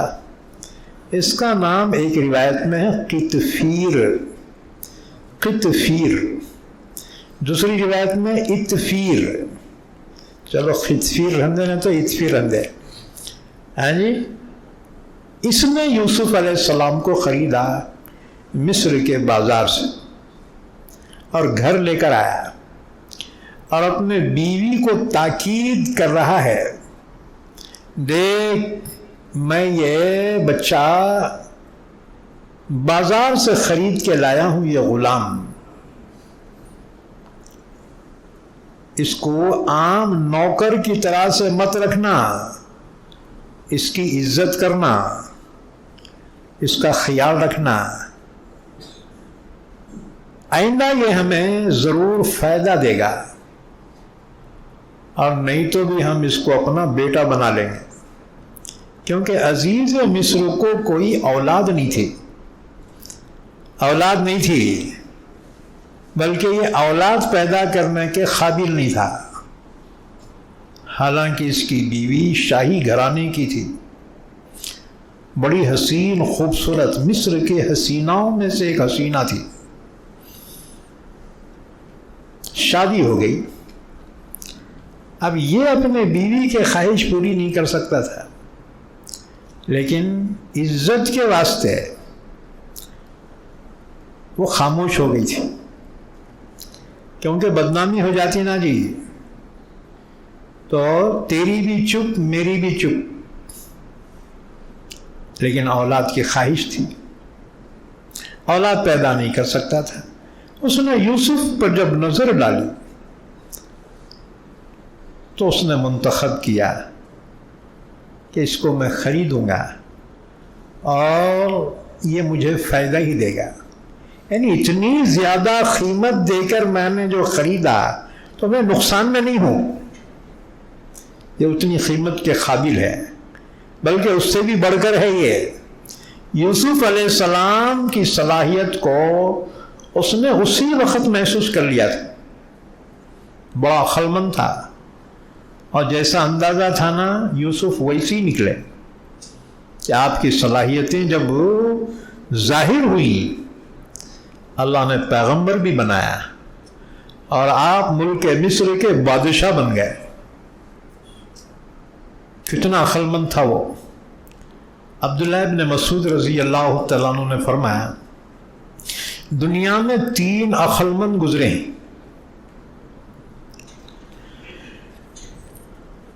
جو بڑے عقلمند اور قیافہ شناس ثابت ہوئے،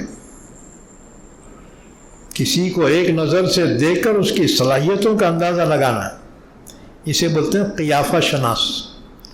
تو عبداللہ ابن مسعود رضی اللہ تعالیٰ عنہ نے فرمایا، دنیا میں 3 بڑے عقلمند گزرے ہیں اور قیافہ شناس گزرے ہیں۔ نمبر 1 عزیز مصر، جو یوسف علیہ السلام کی صلاحیتوں کا اندازہ ان کے بچپن میں ہی لگا لیا تھا۔ نمبر 2 حضرت شعیب علیہ السلام کی بیٹی، موسیٰ علیہ السلام کو دیکھ کر موسیٰ علیہ السلام کی صلاحیت کا اندازہ لگا لی تھی۔ موسیٰ علیہ السلام سے جب ملک مصر میں ایک مرڈر ہوا موسیٰ کے ہاتھوں، ایک ظالم قبطی سردار کو مارنا بول کے نہیں مارے، چونکہ ایک ہاتھ رکھنا بولے تو وہ ہاتھ ذرا ہتھوڑا ثابت ہو گیا۔ فَوَكَزَهُ مُوسَىٰ فَقَضَىٰ عَلَيْهِ قَالَ هَذَا مِنْ عَمَلِ الشَّيْطَانِ۔ انہیں ظلم کر رہا تھا ایک اسرائیلی مزدور پر. اسرائیلی مزدور نے پکارا موسیٰ دیکھو نا جی کتنا ظلم کر رہا ہے انہیں میرے پہ. موسیٰ نے کہا کیوں رے, کیوں ظلم کر رہے یہ اسرائیلی غریب مزدوروں پر؟ اس نے پلٹ کے کہا ابے جا بے ہمارے بادشاہ کے پاس پڑا ہوا کھارا وہاں پھگٹ کا ہمارے کو سمجھا رہا. موسیٰ نے کہا کیوں رے ہاتھ بتاؤں گا تیرے کو بیٹا؟ نے بولا تو کیا بتاتا؟ موسیٰ کہا جو مارا ہے گھوسا. فَوَكَزَهُ مُوسَىٰ فَقَضَىٰ عَلَيْهِ, ایک فیٹ میں چوٹ ہو گیا. موسیٰ علیہ السلام بہت طاقتور تھے. حضور نے فرمایا موسیٰ کو میں نے دیکھا شب معراج میں, ملاقات ہوئی نا پیغمبروں سے آپ کی, میں نے دیکھا ان کا جسم بہت ہی کسا ہوا جسم تھا. ایسے بہت محنت کے بعد جسم بنتا ہے نا. موسیٰ بڑے طاقتور تھے, یوں سمجھ لو جیسے WW ہے نا وہ ریسلنگ کے پہلوانا, طاقتور. موسیٰ بہت طاقتور تھے. تو ایک جو گھوسا مارا انہیں الٹ کے گرا تو مر ہی گیا. اب فرعون کو جب پتہ چلا موسیٰ نے قتل کیا ہے, فرعون نے وارنٹ جاری کیا, پکڑ وارنٹ, کہ موسیٰ جہاں ملے گرفتار کرو, ہم اسے قتل کر دیں گے. تو وہ درباریوں میں سے ایک موسیٰ کا ہمدرد تھا. وَجَاءَ رَجُلٌ مِّنْ أَقْصَى الْمَدِينَةِ يَسْعَىٰ قَالَ يَا مُوسَىٰ إِنَّ الْمَلَأَ يَأْتَمِرُونَ بِكَ لِيَقْتُلُوكَ فَاخْرُجْ إِنِّي لَكَ مِنَ النَّاصِحِينَ. بھاگ لیتے آیا موسیٰ کو ڈھونڈتے ہوئے. موسیٰ ملتے پکڑا, کہا ارے موسیٰ تیرے بارے میں تو وہاں قتل کا فیصلہ ہو چکا, سپاہی تیرے کو ڈھونڈ رہے, تو یہاں سے بھاگ جا, میں تیرا ہمدرد ہوں. موسیٰ وہیں سے بھاگے, 13 دن تک بھاگتے رہے. نہ توشہ ہے نہ جیب میں پیسے ہیں. اچانک افتاد پڑ گئی تھی. حالانکہ 27 سال فرعون کے محل میں شہزادوں کی طرح سے رہے. بی بی آسیہ فرعون کی جو ملکہ تھی, اپنا بیٹا بنا کے موسیٰ کو پال لی تھی نا. 27 سال فرعون کے محل میں شہزادوں کی طرح سے رہے. اچانک مصیبت پڑ گئی, ہاں جی, پکڑ وارنٹ جاری ہو گیا. موسیٰ بھاگے, بھوک لگی, پتے چباتے تھے, پانی پیتے تھے, بھاگتے تھے. 13 دن بھاگ بھاگ, یہاں تک کہ مصر کی سرحد سے نکل گئے. اور وہاں دیکھا ایک کنواں ہے. پورے گاؤں کے چرواہے اپنے جانوروں کو وہاں لا کر پانی پلا رہے. موسیٰ علیہ السلام بھی وہاں قریب کے ایک درخت کے نیچے جا کے بیٹھ گئے, پریشان ہیں. اتنے میں دیکھا کہ چرواہے اپنے جانوروں کو پانی پلا رہے ہیں, لیکن 2 جوان لڑکیاں, بکریاں ان کے پاس ہیں, وہ بکریوں کو روکے ہوئے کھڑی ہیں, دور کھڑی ہوئی ہیں. بکریاں پانی پینے کو جانا چاہ رہے ہیں, وہ ان کو روکے ہوئے کھڑی. موسیٰ علیہ السلام سوچنے لگے یہ کون ہیں یہ لڑکیاں؟ ارے بکریاں چلا رہی ہیں, ان کے گھر میں کوئی مردہ نہیں ہے کیا یہ کاما کرنے کو؟ موسیٰ علیہ السلام وہ درخت کے نیچے سے اٹھ کے آئے. یہ دونوں کے پاس کہا ما خطبکما, تمہارا کیا حال ہے؟ سب چرواہے اپنے جانوروں کو پانی پلا رہے, تم کیوں نہیں پلا رہے؟ اچھا تمہارے گھر میں کوئی مردہ نہیں ہے کیا یہ بکریاں چرانے کے واسطے؟ جوان لڑکیاں تم یہاں چرانے کے واسطے کیسا کیا گئے؟ انہوں نے کہا کہ جی لا نسقی حتی یصدر الرعاء وابونا شیخ کبیر, کہنے لگی ہم یہ مردہ میں گھس کے بکریاں کو پانی نہیں پلاتے. یہ اجنبی مرد جب پانی پلا کر چلے جاتے ہیں تو ان کا بچا ہوا گرا ہوا نیچے پانی جو رہتا نا وہ ہم اپنی بکریوں کو پلاتے ہیں. حیادار ہیں ہم. اور دوسری بات رہ گئی، ہمارے گھر میں کوئی مردہ نہیں ہے کیا؟ وہ ابونا شیخ کبیر، ہمارا کوئی بھائی نہیں ہے، ہمارے بابا ہیں، بہت بزرگ آدمی ہیں، بہت عمر رسیدہ ہیں، اور آنکھوں کو بھی کمزوری آ گئی ہے، لہذا ہم مجبوراً یہ بکریاں چرانے کے واسطے لاتی. موسیٰ علیہ السلام نے فرمایا لاؤ، آج تمہاری بکریاں کو پانی میں پلاؤں گا. ڈور رسی لے لی، آگے بڑھے. وہ چرواہوں نے دیکھا یہ اجنبی شخص یہ ہمارے درمیان گھس کے پانی پلا رہا. ان کو ٹینشن آیا. انہوں نے کنویں پہ کا ڈھکن جو الگ کیا تھا نا اٹھا کے کنویں پہ ڈال دیا، بند کر دیا. 4 پہلوانا مل کے اٹھاتے تھے وہ ڈھکن اس کا کنویں پہ رکھنے کا. انہیں رکھ دیا کہ پلانا ہے تو اب پلا. موسیٰ علیہ السلام آگے بڑھے، اکیلے اتنے طاقتور تھے، اکیلے نے اٹھا کے رکھ دیا. بازو ڈول رسی لی اور پانی نکالنا شروع کیا. 4-5 جھٹکے میں تو پورے بکریاں پی کے سیراب ہو گئے. اب وہ بچیاں اپنے بکریاں لے کے گھر کو چلے گئے. ذرا جلدی گئے تھے نا، ہمیشہ دیر ہوتی تھی، آج جلدی چلے گئے. تو ان کے بابا نے پوچھا بیٹی ہو آج جلدی آ گئی ہو، کیا بکریوں کو پانی نہیں پلایا؟ ان کا بابا کوئی اجنبی شریف آدمی آئے تھے اور انہوں نے ہم پہ ترس کھا کر ہماری بکریوں کو پانی پلایا. یہ حضرت جو تھے وہ بچیوں کے بابا حضرت شعیب علیہ السلام تھے. حضرت شعیب علیہ السلام، شعیب علیہ السلام نے فرمایا چھوٹی بیٹی سے کہ جا بیٹا، وہ جس نے ہم پہ احسان کیا ہے اس کو بلا کے لا اور کہنا کہ ہمارے بابا تم کو بلا رہے ہیں، تم نے ہماری بکریوں کو جو پانی پلایا ہے اس کا معاوضہ دینے کے واسطے. ان ابی یدعوک لیجزیک اجر ما سقیت لنا. چنانچہ ان میں سے ایک لڑکی آئی، اوڑھنی اوڑھی ہوئی، اور اوڑھنی کا ایک پلو اپنے چہرے پہ لیا، آنکھیں خالی دکھ رہی اور نیچے نگاہیں. وَجَاءَتْ إِحْدَاهُمَا تَمْشِي عَلَى اسْتِحْيَاءٍ. اللہ نے واقعہ بیان فرمایا، وہ دو میں سے ایک لڑکی آئی. وَجَاءَتْ إِحْدَاهُمَا تَمْشِي عَلَى اسْتِحْيَاءٍ، شرماتے ہوئے.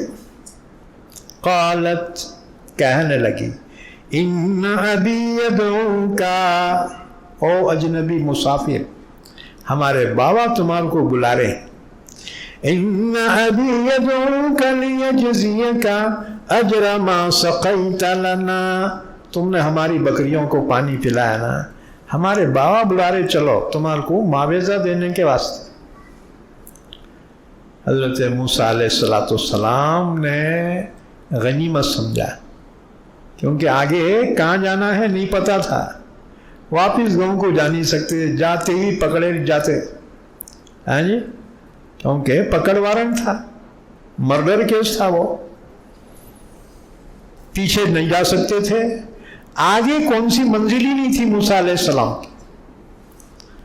اچھا، اس وقت تک پیغمبر نہیں بنے تھے آپ، بعد میں پیغمبر بنے 10 سال کے بعد. 30 سال کی عمر میں یہ واقعہ پیش آ رہا ہے. چنانچہ موسیٰ علیہ السلام چلے، وہ لڑکی آگے آگے. اچانک ہوا کا جھونکا آیا، وہ تیز ہوا چلی، تو اس لڑکی کی جو شلوار تھی نا وہ ہوا کی وجہ سے پنڈلی سے کچھ ہٹ گئی. پنڈلی سمجھتے نا پونکے, پنڈلی سے کپڑا تھوڑا ہٹ گیا. موسیٰ بہت باحیا تھے, ڈانٹ کے کہا اے لڑکی روک, میرے پیچھے چل, میں آگے چلتا ہوں تاکہ اجنبیہ پہ نظر نہ پڑے. پیغمبری ملنے سے پہلے ہی اخلاق کے اعلیٰ معیار پہ ہوتے. ہاں, تو حضرت موسیٰ علیہ السلام نے کہا میرے پیچھے چل, جہاں مڑنا ہے اشارے سے بتایا. جہاں مڑنا تھا انہیں کنکر مار کے بتاتی تھی, موسیٰ مڑ جاتے تھے. گھر پہ پہنچے, بڑے میاں سلام کیا, پہچانتے نہیں تھے نہ کون ہی, وہ وقت کے پیغمبر تھے. وہ حضرت شعیب علیہ السلام تھے, مدین والوں کے, جارڈن والوں کے پیغمبر تھے. وہ بہت کافی عمر ہو گئی تھی, آنکھوں میں بھی ذرا کمزوری سی آ گئی تھی. انہوں نے موسیٰ علیہ السلام کو بٹھایا, کھانا کھلایا اور اس کے بعد حالات پوچھے کہ بیٹے تم کون ہو, کہاں سے آئے, یہاں کیسے آ گئے. دیکھو پریشان انسان کو کوئی ہمدرد مل جائے نا, انہیں دل نکال کے رکھتا ہے. ہاں جی, حضرت موسیٰ علیہ السلام نے اول سے آخر تک پورا قصہ سنا دیا. فَلَمَّا قَصَّ عَلَيْهِ الْقَصَصَ قَالَ لَا تَخَفْ نَجَوْتَ مِنَ الْقَوْمِ الظَّالِمِينَ. پورا قصہ سنا, مرڈر کے کیس کا بھی سنا. تو حضرت شعیب علیہ السلام نے فرمایا لا تخف, بیٹے ڈرو مت, نجوت من القوم الظالمین, ظالم قوم سے تم نے نجات پالی ہے. کیونکہ ہمارا ملک جو ہے نا, فرعون کی یہاں حکومت نہیں ہے, یہ ہمارا ملک الگ ہے. یہ جارڈن ہے اور وہ مصر تھا. تم جو ہے فرعون کی مملکت سے نکل کر آ گئے, اب اس کا حکم یہاں ہمارے ملک میں نہیں پہنچتا, لہذا تم اطمینان سے رہو. اب کھانا کھا کے باتاں کرتے بیٹھے. دو بیٹیاں بھی بیٹھی ہوئی تھی, یہ جوان بیٹیاں, بڑی کا نام صفورہ, چھوٹی کا نام صفیرہ. ان میں سے ایک نے کہا, چھوٹی جو تھی نا بہت ہوشیار تھی, بساخت دیکھو دو بیٹیاں رہتے نا, بڑی بیٹی بھولی بھالی رہتی, چھوٹی بہت چاپٹر رہتی. یہ عقل کسی کے میراث میں نہیں ملتی, یہ تو اللہ کی نعمت ہے, اللہ جس کو چاہے عطا فرماتا ہے. عقل کے لیے بڑا ہونا ضروری نہیں ہے. اسی لیے حضور نے فرمایا مشورہ جو لو نا, عورتوں سے بھی لو, بچوں سے بھی لو, گھریلو کام میں بچوں سے. تم بولیں گے بچوں سے مشورے کیا ضرورت ہے, کبھی کبھی بچوں کے اندازے سے مارے تو برابر نشانے پہ لگتا ہے, لیکن فیصلہ مرنا کرنا فیصلہ. اب ہمارے زمانے میں گنگا الٹی بھیری, مردہ مشورہ دے رہے, فیصلہ وہ عورتیں کر رہے. ہر جی وہ وہاں نہیں دیتی میں بیٹی کو فلاں. اللہ نے فرمایا الرجال قوامون علی النساء بما فضل اللہ بعضهم علی بعض. مردوں کو اللہ نے حاکم بنایا, اللہ نے فطری طور پہ فضیلت عطا فرمائی, لہذا مشورہ عورتوں سے لو, فیصلہ تم کرو. ہاں جی, ججمنٹ ان کے ہاتھ میں نہ کو دو. تو حضرت شعیب علیہ السلام کی چھوٹی بیٹی نے کہا قالت احداہما یا ابت استاجرہ, کہنے لگی ابا ان کو اپنے یہاں نوکر رکھ لو نا. اب ہم جوان ہو گئے, ہمارے کو اچھا نہیں دکھتا بکریاں چرانے کو جانا. بابا ان کو نوکر رکھ لو نا. یا ابت استاجرہ ان خیر من استاجرت القوی الامین. ابا بہترین نوکر کیسا رہنا معلوم؟ طاقتور بھی رہنا اور امانت دار بھی رہنا. اور یہ دونوں صفت ان میں ہے. طاقتور بھی ہیں, امانت دار بھی ہیں. اب بڑے میاں کو تو غصہ آ گیا نا, سنک گئی ان کی کہ تیرے کو کیسا معلوم؟ میں جس کے ساتھ بہت دن رہے تو اس کے بارے میں معلومات ہوتی. تو پوچھا تیرے کو کیسا معلوم؟ اس نے کہا بابا وہ کنویں پہ کا ڈھکن 4 مرداں اٹھاتے, انہوں اکیلے اٹھا کے رکھ دیے. یہ ہے طاقتور. نوکر جو ہے نا طاقتور ہے نا, اگر کمزور بیمار رہا اسے وہ 25 کلو کا تھیلا بھی نہیں اٹھتا, سیٹ کو اٹھانا پڑتا ہے, نوکر بوجھ بن جاتا ہے. طاقتور ہے نا. کہاں وہ 4 اٹھاتے تھے نا ڈھکن, اکیلے اٹھائے نا, طاقتور ہے. اور دوسری بات, آتے وقت جب ہوا چلی اور کپڑا ہٹ گیا پنڈی سے تو انہوں نے کہا لڑکی رک, پیچھے چل, میں آگے چلتا تاکہ اجنبیہ کے جسم پہ نظر نہ پڑے. بابا یہ امانت داری.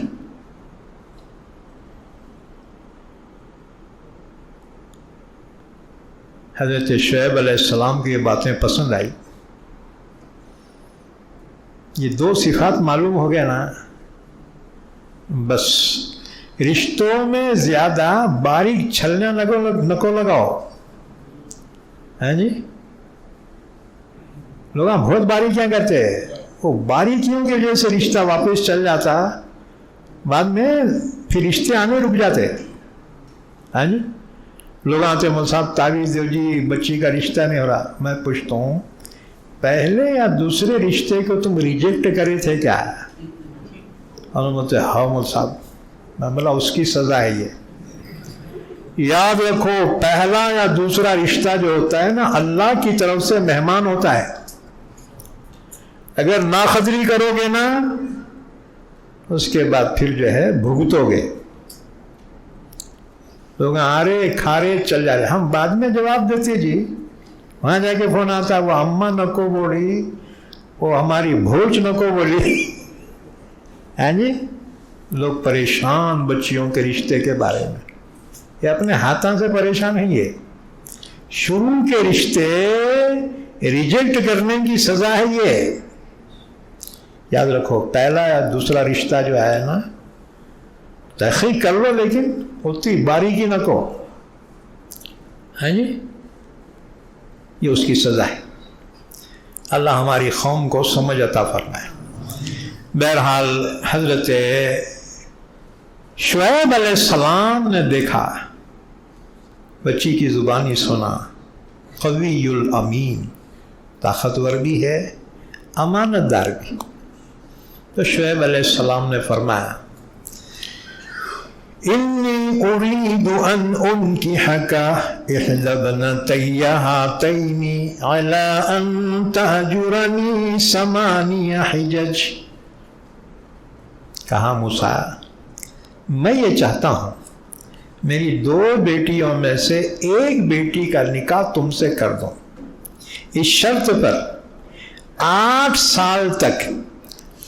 سال تک میری نوکری کرنا, یعنی یہ بکریاں چرانا. کیونکہ اجنبی کو گھر میں نہیں رکھ سکتے آپ. نوکر کیوں نہیں رہتا انہیں, غلام کیوں نہیں رہتا.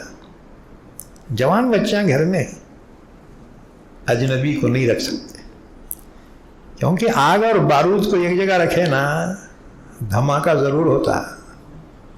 اب وہ ہلو ہو یا زور سے ہو, ہونا ہی ہونا ہے, ناممکن ہے. ہاں جی, اسلام نے اسی وجہ سے پردے کا حکم دیا, سختی کے ساتھ.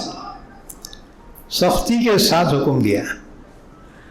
جانے پرانے لوگوں کو بند کرنے نہیں آتا، اب بیٹے دلا دیتے، اب موبائل کے بند کرنے نہیں آتا. اب میرے کو بھی فون چلانا نہیں آتا، بہت دنوں کے بعد سیکھا. اب میں 2 چاہتے تھے، ایک آنے کا ایک جانے کا. بہرحال تو حضرت شعیب علیہ السلام نے پیشکش کی، انی ارید ان انکحک احدی ابنتی ہاتین. موسیٰ میں یہ چاہتا ہوں میری 2 بیٹیاں میں سے ایک بیٹی کا نکاح تم سے کر دوں، اس شرط پر علی ان تاجرنی 8 حجج، 8 سال نوکری کرنا. فَإِنْ أَتْمَمْتَ 10 فَمِنْ عِنْدِكَ. اگر 10 سال نوکری کرے نا بہت اچھی بات ہے، لیکن 8 سال تو پکے ہیں، اب باقی 2 سال تمہارے دل پہ ہے. ایک یہودی نے ایک صحابی سے پوچھا، اچھا بتاؤ موسیٰ اپنے سسرے صاحب کی نوکری کتنے سال کرے، 8 سال کرے یا 10 سال؟ اس صحابی نے کہا کیا ہے کہ بھائی میرے کو نہیں معلوم، حضور کے پاس ہے یا رسول اللہ. انہیں ایسا پوچھ رہا جی. حضور نے فرمایا انبیاء کرام وعدے کے پورا کرنے والے ہوتے ہیں. موسیٰ علیہ السلام نے 8 سال نہیں 10 سال پوری نوکری کی. 10 سال. حضور نے فرمایا کہ انصاف کے ساتھ تولنا، برابری کے ساتھ تولنا، یہ تو عدل ہے. لیکن انبیاء جھکتا تولتے ہیں، انبیاء جھکتا تولتے ہیں. اس لیے بیپاریاں کو چاہیے انبیاء کے تول کی طرح سے تولو. 1 کلو کوئی منگانا، 1 کلو تول کے اپنی طرف سے تھوڑا ڈال دو. گوشت والے بھائیاں ہیں، 1 کلو تول کے 2-3 چھچڑے ڈال دو اندر اپنی طرف سے. کپڑے کے بیپاریاں ہیں، اب 6 میٹر لے رہا ہے کوئی، لیا نا 6 کر کے تھوڑا آگے لے کے وہاں سے کٹ کرو. بےمانی نہ کو کرو. مسلمانہ چھٹا کے بیپاری بےمانی کرتے، جنت کے بجائے جہنم میں چل جاتے. نہ کو. وہ انصاف سے تولنا یہ تو عدل ہے، لیکن انبیاء کرام جھکتا تولتے ہیں، جھکتا دو. بہرحال حضرت موسیٰ علیہ السلام نے ایگریمنٹ جو کیا تھا 8 سال کا، لیکن 10 سال پورے نوکری کی. اس کے بعد جو ہے کہا ماموں جان اب میری اماں یاد آ رہی، میرا بھائی ہارون یاد آ رہا، اب میرے کو اجازت دو. حضرت شعیب علیہ السلام فرمایا بیٹے ٹھیک ہے جاؤ، یہ تمہارا توشہ بھی ساتھ میں لے جاؤ، تمہاری عورت یہ بچے. اس وقت تک ایک بچہ ہو گیا تھا، جیرسول نام رکھا تھا بچے کا، پھر بیوی حاملہ تھی. حضرت موسیٰ علیہ السلام چلے، رستہ بھٹک گئے، پہاڑی علاقوں سے گزرے، اور وہاں پر کوہ طور پر اللہ نے موسیٰ کو نبوت سے سرفراز فرمایا. آگ لینے گئے تھے، پیغمبری مل گئی. خدا کے دین کا پوچھئے موسیٰ سے احوال، آگ لینے جائے اور پیغمبری مل جائے. موسیٰ علیہ السلام پیغمبر بنے. تو دیکھو موسیٰ علیہ السلام کی صلاحیتوں کا اندازہ لگایا تھا شعیب علیہ السلام کی اس لڑکی نے. اس وقت کی کنڈیشن موسیٰ کی ایسی تھی کہ ان کے حالات کیا آئیں گے بعد میں کوئی نہیں بتا سکتا تھا، لیکن وہ لڑکی نے صحیح اندازہ لگایا. تو عبداللہ ابن مسعود نے فرمایا دنیا میں 3 بڑے عقلمند گزرے ہیں، خیافہ شناس گزرے ہیں.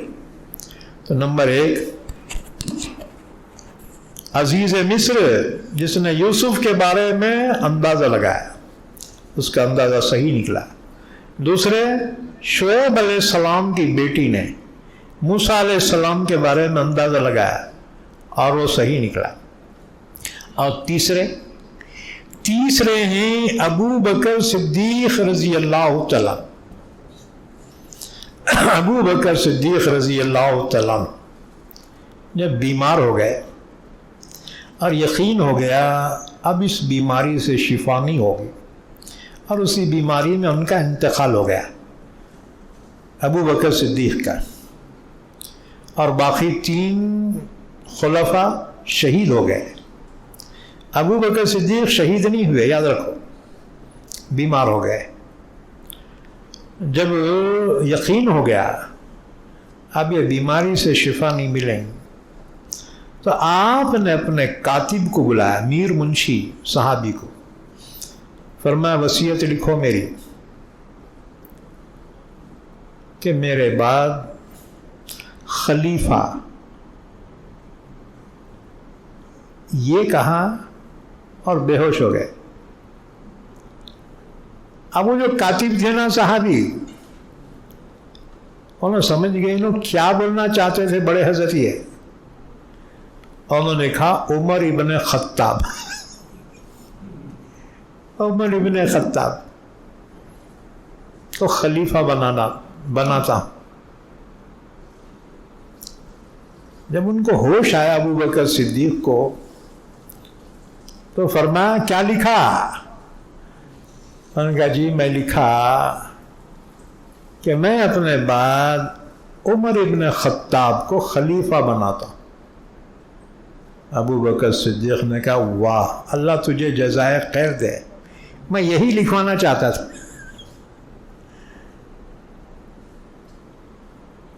اور اس کے بعد پھر وصیت کی، عمر کو نصیحتیں کی. تو کچھ صحابہ جو تھے بیٹھے ہوئے، انہوں نے کہا حضرت آخری وقت ہے، اللہ سے ملاقات کے لیے جا رہے ہو، خدا کو کیا جواب دیں گے آپ؟ یہ عمر حالانکہ حکومت تمہاری تھی اور عمر اپنی چلاتا تھا، تمہارے زمانے میں اتنا سخت تھا، اگر وہ خود خلیفہ بنا تو لوگوں کو کتنی سختی کریں گا. اللہ تمہارے سے پوچھیں گا کیا جواب دیں گے تم؟ خدا کے پاس جا رہے ہو نا، ایسے سخت آدمی کو خلیفہ بنا کے جا رہے آپ. ابو بکر صدیق لیٹے ہوئے تھے، فرمایا مجھے اٹھا کے بٹھاؤ. سہارے سے اٹھا کے بٹھایا گیا. جنہوں نے یہ اعتراض کیا تھا ان سے کہا سنو، اگر اللہ مجھ سے پوچھے گا کہ تم نے اپنے بعد خلیفہ کس کو بنایا تو میں جواب دوں گا اے اللہ، اس وقت سرزمین پر سب سے بہتر جو شخص تھا میں نے اس کو خلیفہ بنایا. اور پھر فرمایا سنو، عمر اس لیے سخت تھا کہ میں نرم تھا. میں دونوں میں سے ایک ہونا، ایک نرم ایک سخت. ہاں جی، اماں تو بھی سخت رہنا ہے تو بابا تو بھی سخت رہنا. دونوں نرم پڑ گئے نا، پٹے بگڑ جاتے. ماں بھی لاڑ کر رہی، باپ بھی لاڑ کر رہا ہے، اولاد بگڑ جاتی. اور اگر دونوں سخت رہے نا، اولاد گھر چھوڑ کے چل جاتی، بم مارتے بیٹھو بڈھا بڈھی. ہاں جی، تو ایک سخت رہنا ایک نرم رہنا. ہاں جی، بابا اگر سخت ہے نا، اماں نرم رہنا. بچے کو سہارے کی ضرورت رہتی نا جی. باپ مارا تو اماں کے پاس جاتا بچاؤ بول کے، اماں مار رہی تو باپ کے پاس جاتا بچاؤ ابو. ابو ابو بھی اگر گبو دے رہا جائے کا انہیں بچہ. ہاں جی، ایک بات یاد رکھو، دنیا میں جتنے بھی مجرم ہیں نا، مجرم اتنے ہیں، ان کی ہسٹری اگر پڑھیں گے ڈیپ میں جا کر تمہیں معلوم ہوگا کہ یہ وہ بچے تھے جو ماں باپ کی محبت سے محروم رہے، پوری دنیا سے انتقام لے رہے ہیں، انہیں بچپن میں محبت نہیں ملی، وہ مجرم بن کر ساری دنیا سے انتقام لے رہے ہیں۔ اس لیے اپنی اولاد کو محبت بھی دو، لیکن بابا کی نظر شیر کی نظر ہے نا، مگر نوالا سونے کا دینا، سختی کھانے میں نہیں، تربیت میں۔ یاد رکھو، اولاد پہ سختی تربیت میں کرو، اچھا کھلاؤ، اچھا پہناؤ۔ ہاں جی، لوگ کیا کرتے ہیں؟ کھلانے میں بخیلی کرتے ہیں۔ گھر میں وہی دال روٹی پکڑی، یہ بیٹا ہوٹل میں جا کے تہاری بریانی کھا جا رہا ہے۔ کیا پکا؟ آجی دال پکی۔ میں نہیں کھاتا۔ کیوں نہیں کھاتا؟ کم وقت ہوٹل میں کھا کے آیا نا۔ خبردار۔ صحابہ نے پوچھا، یا رسول اللہ صلی اللہ علیہ وسلم، عورتوں کے ہم پر کیا حق ہیں؟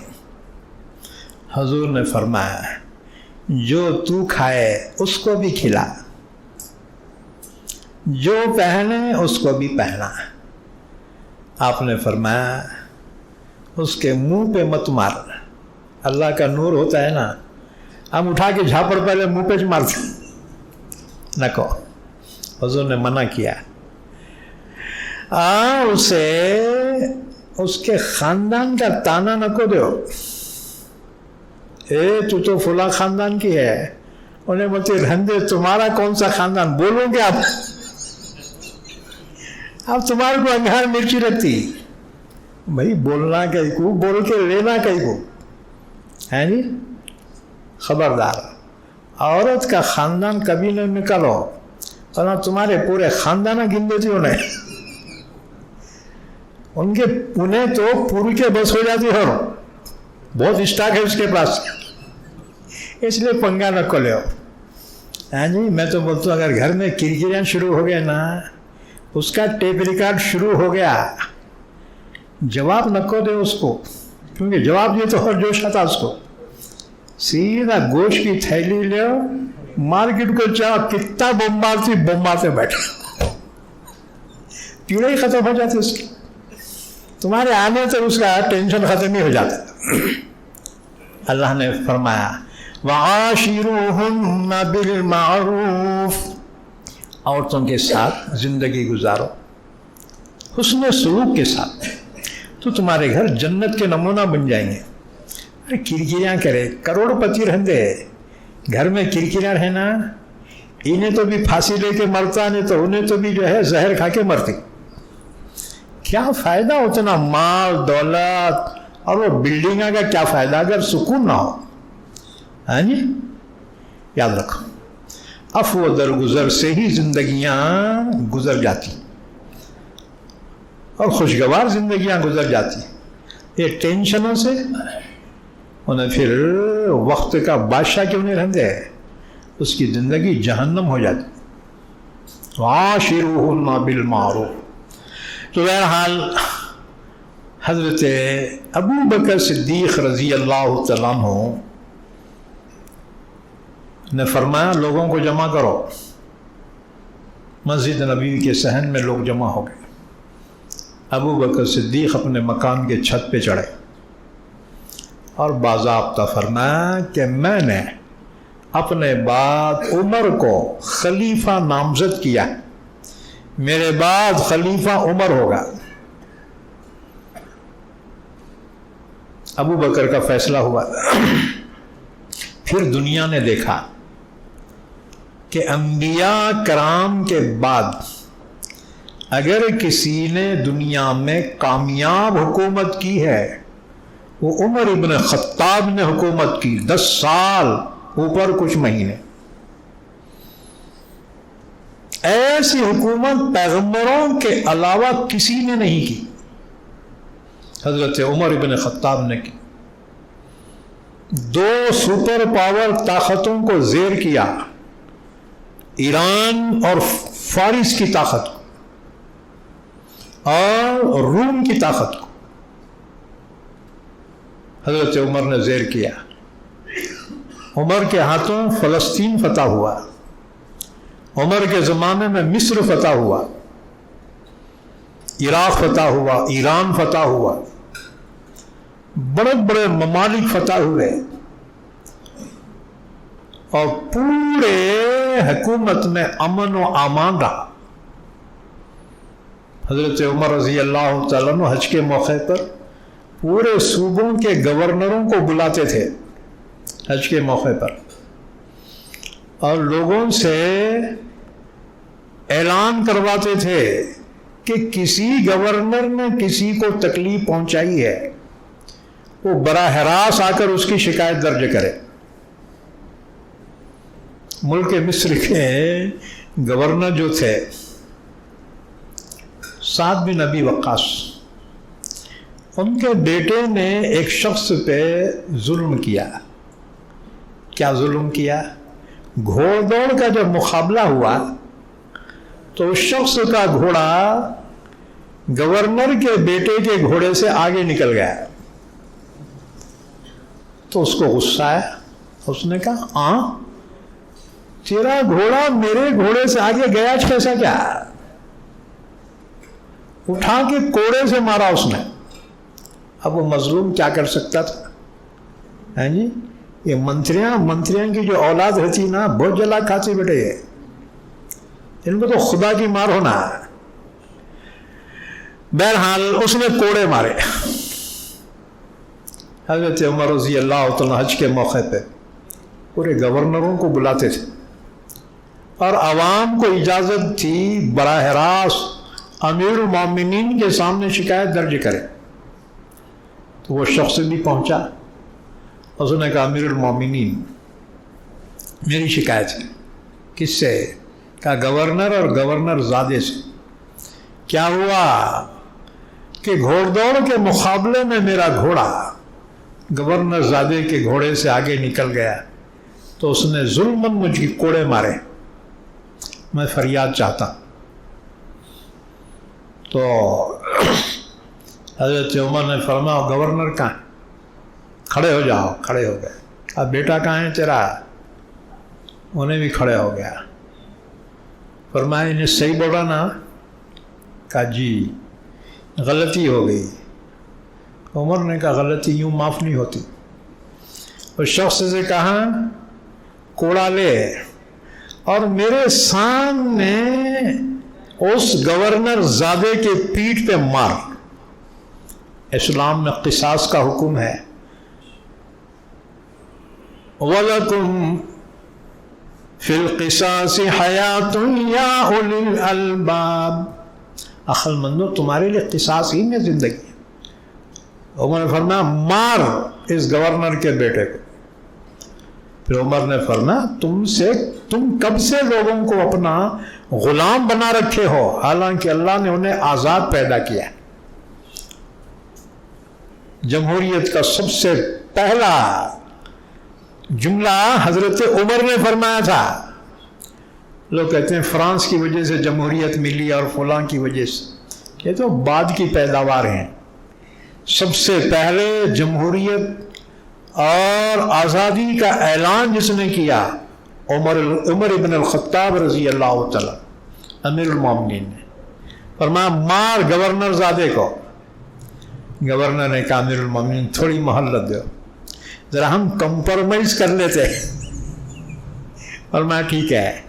ایک طرف لے گئے، ارے بھائی کیا ہونا تیرے کو بول ہم دیتے، ہاں جی یہ ہماری رسوائی ہو جاتی تھی، خدا کے لیے رحم کر۔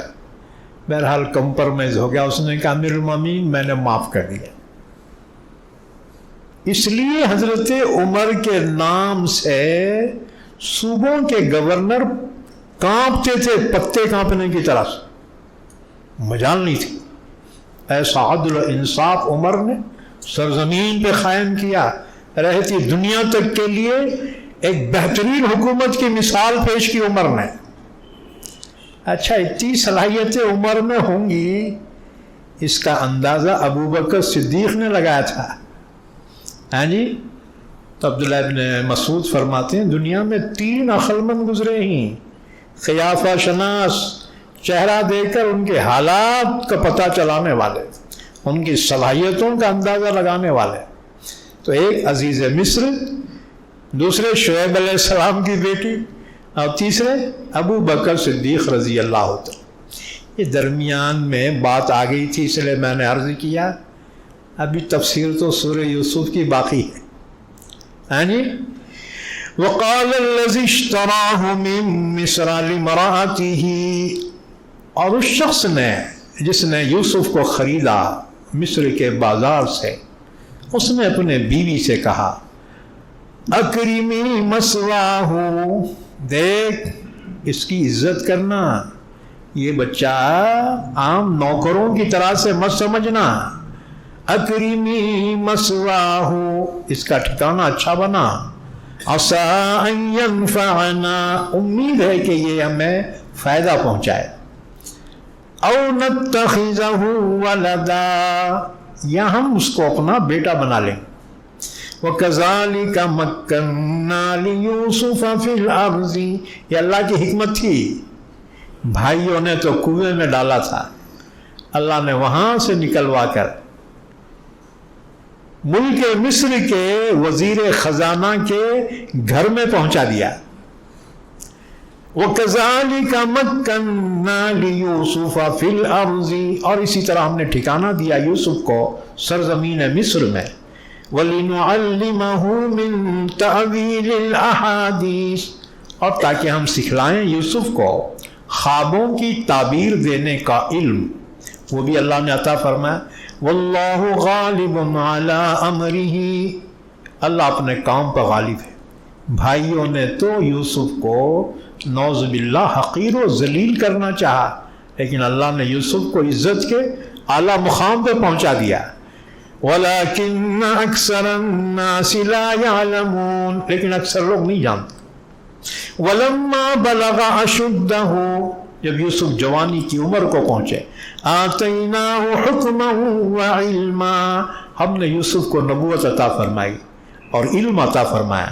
وَكَذَلِكَ نَجْزِي الْمُحْسِنِينَ، اسی طرح ہم بدلہ دیتے ہیں نیک کام کرنے والوں کو.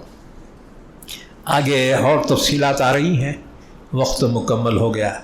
انشاءاللہ باقی آیتوں کی تفسیر آئندہ مجلس میں ہوگی انشاءاللہ تعالی. اللہ سے دعا ہے اللہ ہم سب کو قرآن سمجھنے کی، عمل کرنے کی توفیق عطا فرمائے.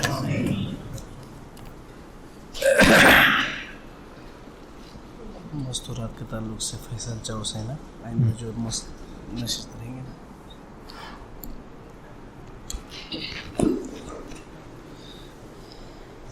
آئندہ کی جو نشستیں رہیں گے مستورات کے لیے بھی جو ہے تو اس کا انتظام کیا گیا ہے.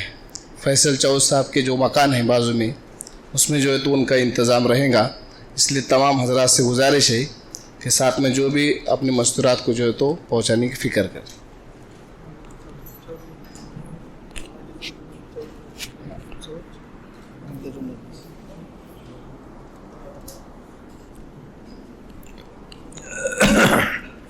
درود شریف پڑھ لیں، دعا فرما لیں. اللہم صلی علی محمد وعلی آل محمد بارک وسلم. اے اللہ ہمارے گناہوں کو معاف فرما، ہماری خطاؤں سے درگزر فرما، ہم سب کو علوم قرآن عطا فرما، قرآن پاک کو سمجھنے کی، عمل کرنے کی توفیق عطا فرما. یا اللہ حاضرین مجلس کی جائز تمنائیں، دلی مرادوں کو پورا فرما. یا اللہ ہمارے مرحومین کی مغفرت فرما، سب کو جنت الفردوس عطا فرما. ہمارے بیماروں کو شفاء کامل عطا فرما، پریشان حالوں کی پریشانی دور فرما، حاجت مندوں کی حاجت روائی فرما، ایمان والوں کی روزی روٹی میں برکت عطا فرما، ایمان والوں کے گھروں میں سکون عطا فرما. جب تک زندہ رکھ ہم تمام کو اسلام پر زندہ رکھ اور خاتمہ ایمان پر فرما. وصلی اللہ علی نبینا محمد وعلی آلہ وصحبہ اجمعین برحمتک یا ارحم الراحمین.